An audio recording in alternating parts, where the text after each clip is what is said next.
Master. Thank you, Jesus. Thank you, Lord. Thank you, Father. ಅಪ್ಪ ಹೌದು ಯೇಸುವೆ ಕರ್ತನೆ, ಪರಿಶುದ್ಧನೆ ಪರಿಶುದ್ಧನೆ ಪರಿಶುದ್ಧನೆ ಅಪ್ಪ, ನೀನು ಪರಿಶುದ್ಧನೆ ಪರಿಶುದ್ಧನೆ ಪರಿಶುದ್ಧನೆ ಯೇಸುವೆ.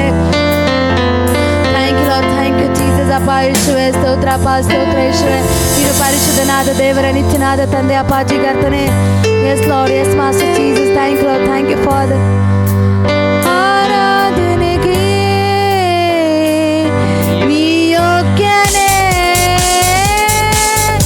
ನನ್ನ ಸ್ತುತಿಗೆ ಪಾತ್ರನೇ. ಆರಾಧನೆಗೆ ನೀ ಯೋಗ್ಯನೇ, ನನ್ನ ಸ್ತುತಿಗೆ ಪಾತ್ರನೇ. ಪರಿಶುದ್ಧನೇ ಪರಿಶುದ್ಧನೇ ನಿನ್ನನ್ನು ಆರಾಧಿಸುವೆ. ಸರ್ವಶಕ್ತನೇ ಸರ್ವವ್ಯಾಪಿಯೇ ನಿಮ್ಮನ್ನು ಆರಾಧಿಸುವೆ. ಪರಿಶುದ್ಧನೇ ಪರಿಶುದ್ಧನೇ ನಿಮ್ಮನ್ನು ಆರಾಧಿಸುವೆ. ಸರ್ವಶಕ್ತನೇ ಸರ್ವವ್ಯಾಪಿಯೇ ನಿಮ್ಮನ್ನು ಆರಾಧಿಸುವೆ. ಮಹಿಮೆಯ ಅರಸನೆ ನಿನಗೆ ಆರಾಧನೆ. ಸಿಂಹಾಸನರೂಢನೆ ನಿಮಗೆ ಆರಾಧನೆ. ಮಹಿಮೆಯ ಅರಸನೆ ನಿನಗೆ ಆರಾಧನೆ. ಸಿಂಹಾಸನರೂಢನೆ ನಿಮಗೆ ಆರಾಧನೆ. ಯುಗ ಯುಗಕ್ಕೂ ಜೀವಿಸುವಾತ ಆರಾಧನೆ. ಸರ್ವ ಸೃಷ್ಟಿಕರ್ತರ್ ನಿಮಗೆ ಆರಾಧನೆ. ಪರಿಶುದ್ಧನೇ ಪರಿಶುದ್ಧನೇ ನಿನ್ನನ್ನು ಆರಾಧಿಸುವೆ.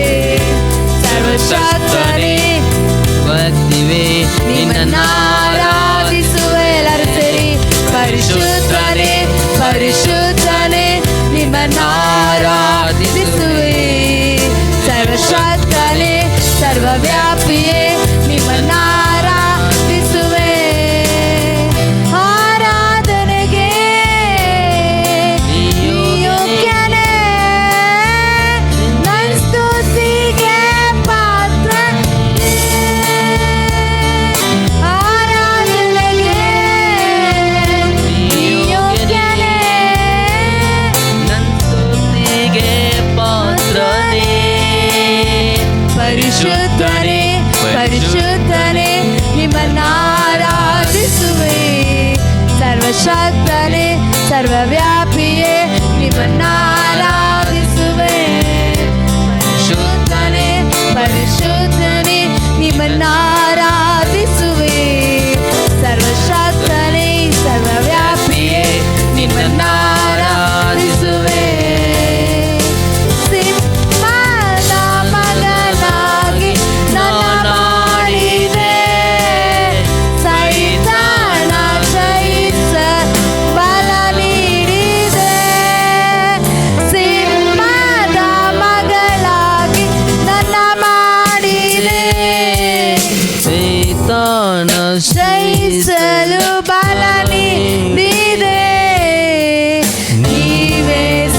ನೀವೇ ಸಾಕು, ನೀವೇ ಸಾಕು, ನೀವೇ ಸಾಕು ಯೇಸುವೇ.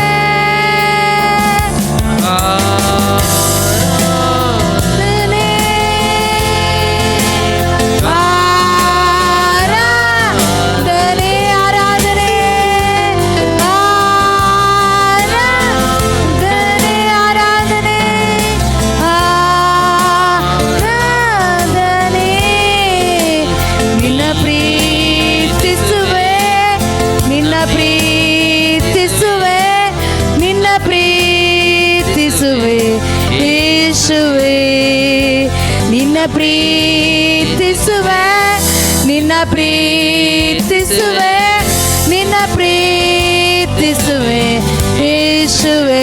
ಹೌದಪ್ಪ, ನಿನ್ನ ಪ್ರೀತಿಸುವೆ, ನಿನ್ನ ಪ್ರೀತಿಸುವೆ, ನಿನ್ನ ಪ್ರೀತಿಸುವೆ ಯೇಸುವೆ.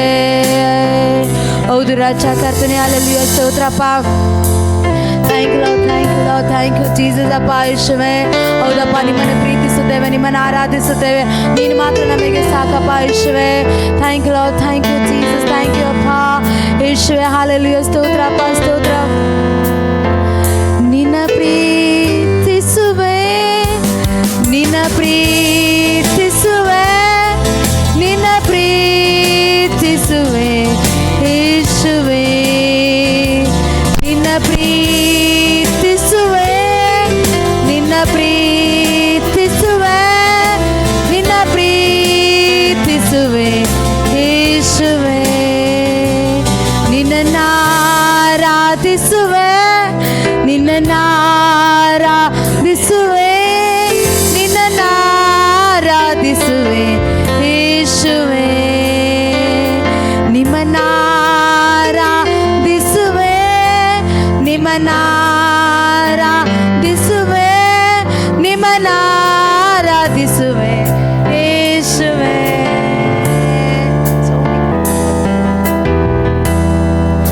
ನಿಮ್ಮನ್ನು ಆರಾಧಿಸುವೆ, ನಿಮ್ಮನ್ನು ಆರಾಧಿಸುವೆ, ನಿಮ್ಮನ್ನು ಆರಾಧಿಸುವೆ ಯೇಸುವೇ. ನಿಮ್ಮನ್ನು ಆರಾಧಿಸುವೆ, ನಿಮ್ಮನ್ನು ಆರಾಧಿಸುವೆ, ನಿಮ್ಮನ್ನು ಆರಾಧಿಸುವೆ ಯೇಸುವೇ. ನಿನ್ನ ಪ್ರೀತಿಸುವೆ, ನಿನ್ನ ಪ್ರೀತಿಸುವೆ, ನಿನ್ನ ಪ್ರೀತಿಸುವೆ ಯೇಸುವೇ.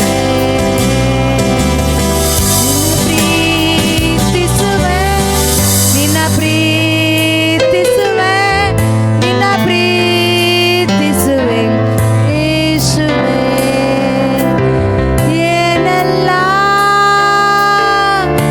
ಅದ್ಭುತ ನನ್ನ ಬಾಳಲ್ಲಿ ಮಾಡಿದೆ ರಚಿಸಿ. ಏನೆಲ್ಲ ಅದ್ಭುತ ನನ್ನ ಬಾಳಲ್ಲಿ ಮಾಡಿದೆ, ನನ್ನ ಬಾಳಿನ ಎಲ್ ಶಡಾಯ್, ನನ್ನ ಜೊತೆ ನೀನೇ, ನನ್ನ ಬಾಳಿನ ಕೋಟೆಯು ಎಲ್ ಶಡಾಯ್, ನನ್ನ ಜೊತೆ ನೀನೇ, ನನ್ನ ಬಾಳಿನ ಕೋಟೆಯು. ಏನೆಲ್ಲ ಅದ್ಭುತ ನನ್ನ ಸಭೆಯಲ್ಲಿ ಮಾಡಿದೆ, ಏನೆಲ್ಲ ಅದ್ಭುತ ನನ್ನ ಸಭೆಯಲ್ಲಿ ಮಾಡಿದೆ. ನನ್ನ ಸಭೆಯ ಬಲ ನೀನೇ, ನನ್ನ ಸಭೆಯ ನೀನೇ ಎಲ್ ಶಡಾಯ್, ನನ್ನ ಜೊತೆ ನೀನೇ, ನನ್ನ ಬಾಳಿನ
ನೀನು ಅದ್ಭುತ ಮಾಡಿದೆ ಕರ್ತನೆ.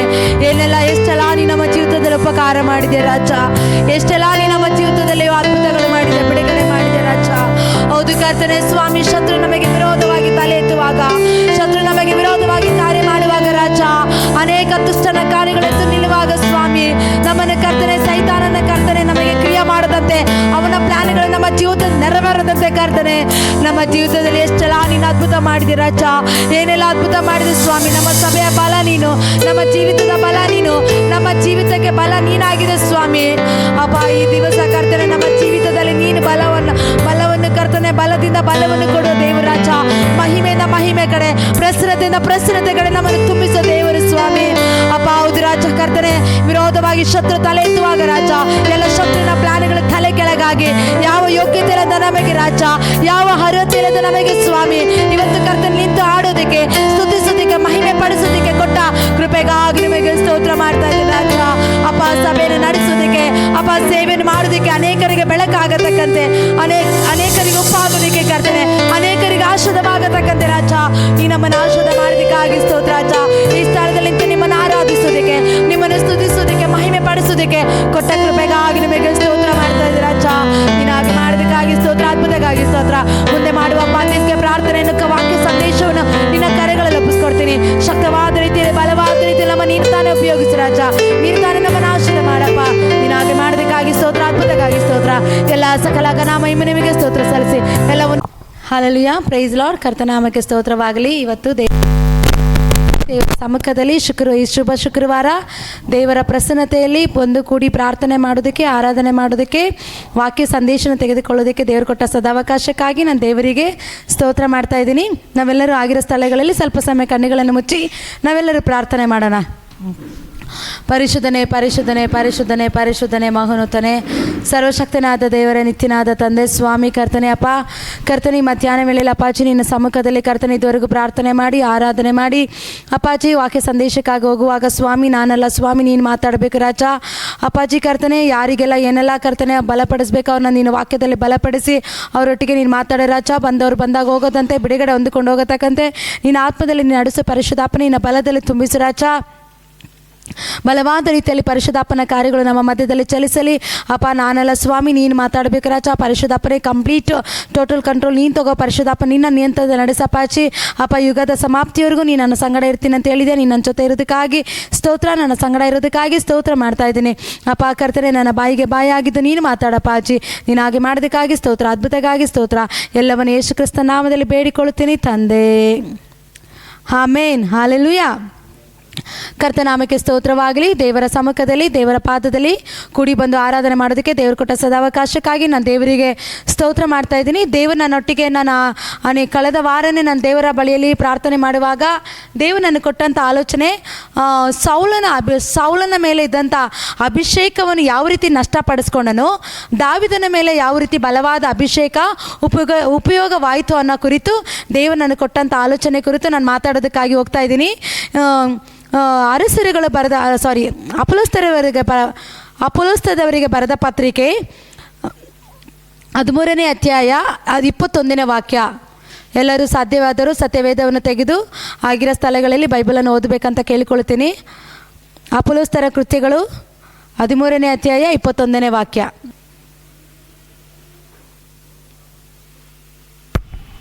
ತರುವಾಯ ಅವರು ತಮಗೆ ಅರಸನು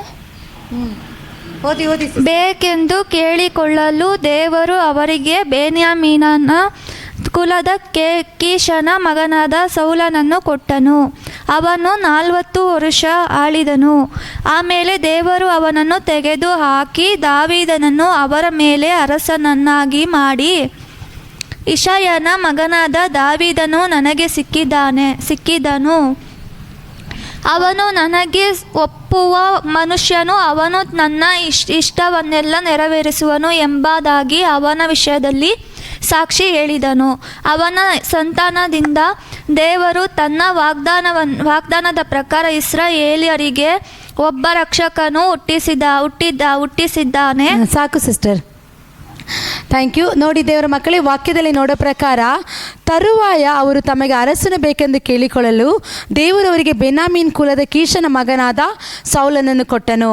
ಅಂದರೆ ಇದು ಬಂದ್ಬಿಟ್ಟು ಅಪೊಸ್ತಲರು ಬರೆದ ಪತ್ರಿಕೆಯಲ್ಲಿ ಪೌಲನು ಸೌಲನ ಕುರಿತು ದಾವಿದನ ಕುರಿತು ಮಾತಾಡ್ತಾ ಇದ್ದಾನೆ. ಏನಂದರೆ ಸೌಲನು ಅವನ ಅರಸನಾಗಿರ್ತಾನೆ. ಅರಸನಾದ ಮೇಲೆ ದಾವಿದನನ್ನು ದೇವರು ಆಯ್ಕೆ ಮಾಡ್ಕೊಳ್ತಾ ಇದ್ದಾರೆ. ಅಂದರೆ ಇಲ್ಲಿ ದೇವರು ಏನು ಹೇಳ್ತಾ ಇದ್ದಾರೆ ಅಂದರೆ, ಇಲ್ಲಿ ಸೌಲನ ಬಗ್ಗೆ ಮಾತಾಡ್ತಾ ಇಲ್ಲ, ದಾವಿದನ ಬಗ್ಗೆ ಇಲ್ಲಿ ಪೌಲನು ಹೇಳ್ತಾ ಇದ್ದಾರೆ. ಏನಂತ ದೇವರು ಏನು ಹೇಳ್ತಾ ಇದ್ದಾರೆ, ದಾವಿದನ ಕುರಿತು ನಾನು ಒಪ್ಪುವ ಮನುಷ್ಯನು. ಮತ್ತು ಅದು ಮಾತ್ರ ಅಲ್ಲದೆ 40 ವರ್ಷ ಅವನು ಅಳಿದು ಆಮೇಲೆ ದೇವರು ಅವನನ್ನು ತೆಗೆದುಹಾಕಿ ದಾವಿದನ ದೇವರು ಏನು ಮಾಡ್ತಾರೆ, ಅರಸರಾಗಿ ನೇಮಿಸ್ತಾರೆ. ಸೌಲನನ್ನು 40 ವರ್ಷ ಅವನು ಆಳ್ವಿಕೆ ಮಾಡ್ತಾನೆ. ಅದಾದಮೇಲೆ ದಾವಿದನನ್ನು ದೇವರು ನೇಮಕ ಮಾಡ್ತಾರೆ. ನೇಮಕ ಮಾಡಿದ್ಮೇಲೆ ನನಗೆ ಸಿಕ್ಕಿದನು, ಅವನು ನನಗೆ ಒಪ್ಪುವ ಮನುಷ್ಯನು, ಅವನು ನನ್ನ ಇಷ್ಟವನ್ನೆಲ್ಲ ನೆರವೇರಿಸೋನು ಅಂತೇಳಿ ದೇವರು ಅವನಿಗೆ ಹೇಳ್ತಾ ಇದ್ದಾರೆ. ಅದೇ ರೀತಿಯಾಗಿ ದೇವರ ಮಕ್ಕಳೇ, ಸೌಲನು ಯಾಕೆ 40 ವರ್ಷ ಅವನು ಆಳ್ವಿಕೆ ಮಾಡಿ ಅದಾದಮೇಲೆ ದಾವಿದನನ್ನು ಯಾಕೆ ಆರಿಸ್ಕೊಂಡ್ರು, ದಾವಿದನನ್ನು ಯಾಕೆ ನಾನು ಒಪ್ಪುವ ಮನುಷ್ಯನು ಅಂತೇಳಿ ದಾವಿದನ ವಂಶದಿಂದನೇ ಒಬ್ಬ ಯೇಸು ಕ್ರಿಸ್ತನನ್ನು ಹುಟ್ಟುವ ಬರುವ ಹಾಗೆ ದೇವರು ಮಾರ್ಪಡಿಸಿದ್ರು. ಅವನು ದಾವಿದನ ಏನು ಮಾಡ್ತಾ ಇದ್ದ, ದೇವರ ಎಲ್ಲ ಇಷ್ಟಾರ್ಥಗಳನ್ನು ನೆರವೇರಿಸ್ತಾ ಇದ್ದ. ದಾವಿದನು ದೇವರಿಗೆ ಮೆಚ್ಚುವಂತ ಒಬ್ಬ ಮಗನಾಗಿದ್ದ. ಅದಕ್ಕೋಸ್ಕರನೇ ದಾವಿದನ ವಂಶದಿಂದ ಯೇಸು ಕ್ರಿಸ್ತನನ್ನ ಜನನವಾಯಿತು. ಅದು ಎಲ್ಲವುದಕ್ಕಿಂತ ಹೆಚ್ಚಾಗಿ ನಾನು ಅಭಿಷೇಕದ ಕುರಿತು ನಾನು ಮಾತಾಡೋದಕ್ಕಾಗಿ ಹೋಗ್ತಾ ಇದ್ದೀನಿ. 1 ಸಮುವೇಲ 10:11 ಓದಿಕೊಳ್ಳೋಣ. ಹಳೆ ಒಡಂಬಡಿಕೆಯಲ್ಲಿ ಇದೆ. 1 ಸಮುವೇಲನು ಬರೆದ ಪತ್ರಿಕೆ 10ನೇ ಅಧ್ಯಾಯ 1ನೇ ವಾಕ್ಯದಲ್ಲಿ, ಹಾಳು ಮುಂದೆ ಹೋದಾಗ ಸಮುವೇಲನು ಎಣ್ಣೆ ಕುಪ್ಪಿಯಿಂದ ಅವನ ತಲೆಯ ಮೇಲೆ ತೈಲವನ್ನು ಒಯ್ದು ಅವನನ್ನು ಮುದ್ದಿಟ್ಟು ಅವನಿಗೆ, ಯೆಹೋವನು ತನ್ನ ಸ್ವಾಸ್ಥ್ಯದ ಮೇಲೆ ಪ್ರಭುವಾಗಿರುವುದಕ್ಕೋಸ್ಕರ ನಿಜವಾಗಿ ನಿನ್ನನ್ನು ಅಭಿಷೇಕಿಸಿದ್ದಾನೆ. ಇವತ್ತು ನೀನು ನನ್ನನ್ನು ಬಿಟ್ಟು ಹೋದ ನಂತರ ಬೆನ್ಯಾಮೀನ್ಯರ ಮೊರೆಯೊಳಗಿರುವ ರಾಹೇಲ ಸಮಾಧಿಯ ಬಳಿಯಲ್ಲಿರುವಂಥ ಚೆಲಾನಿನಲ್ಲಿ 2 ಮನುಷ್ಯನ ಕತ್ತೆಗಳು ಸಿಕ್ಕಿದವು. ಅಲ್ಲೆಲಿಯ. ಅಂದರೆ ನೋಡಿ ದೇವರ ಮಕ್ಕಳೇ, ಇಲ್ಲಿ ಸೌಲನಿಗೆ ದೇವರು ರಾಜ್ಯಾಭಿಷೇಕ ಮಾಡ್ತಾ ಇದ್ದಾರೆ. ಏನು ಇಲ್ಲಿ ಕೂಡ ದೇವರು ಮೊದಲು ಯಾರನ್ನ ಆರಿಸ್ಕೊಳ್ತಾ ಇದ್ದಾರೆ, ಸೌಲನ್ನ ಆರಿಸ್ಕೊಳ್ತಾ ಇದ್ದಾರೆ.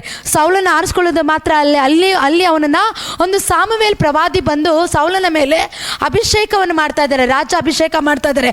ಇಸ್ರಾಯೇಲ್ ಆ ಪಟ್ಟಣಗಳನ್ನು ಆಳ್ವಿಕೆ ಮಾಡೋದಕ್ಕೆ, ಆ ದೇಶದಲ್ಲಿ ಅರಸರಾಗಿರೋದಕ್ಕೆ ದೇವರು ಸೌಲನ್ನ ಆಯ್ಕೆ ಮಾಡ್ಕೊಳ್ತಾರೆ.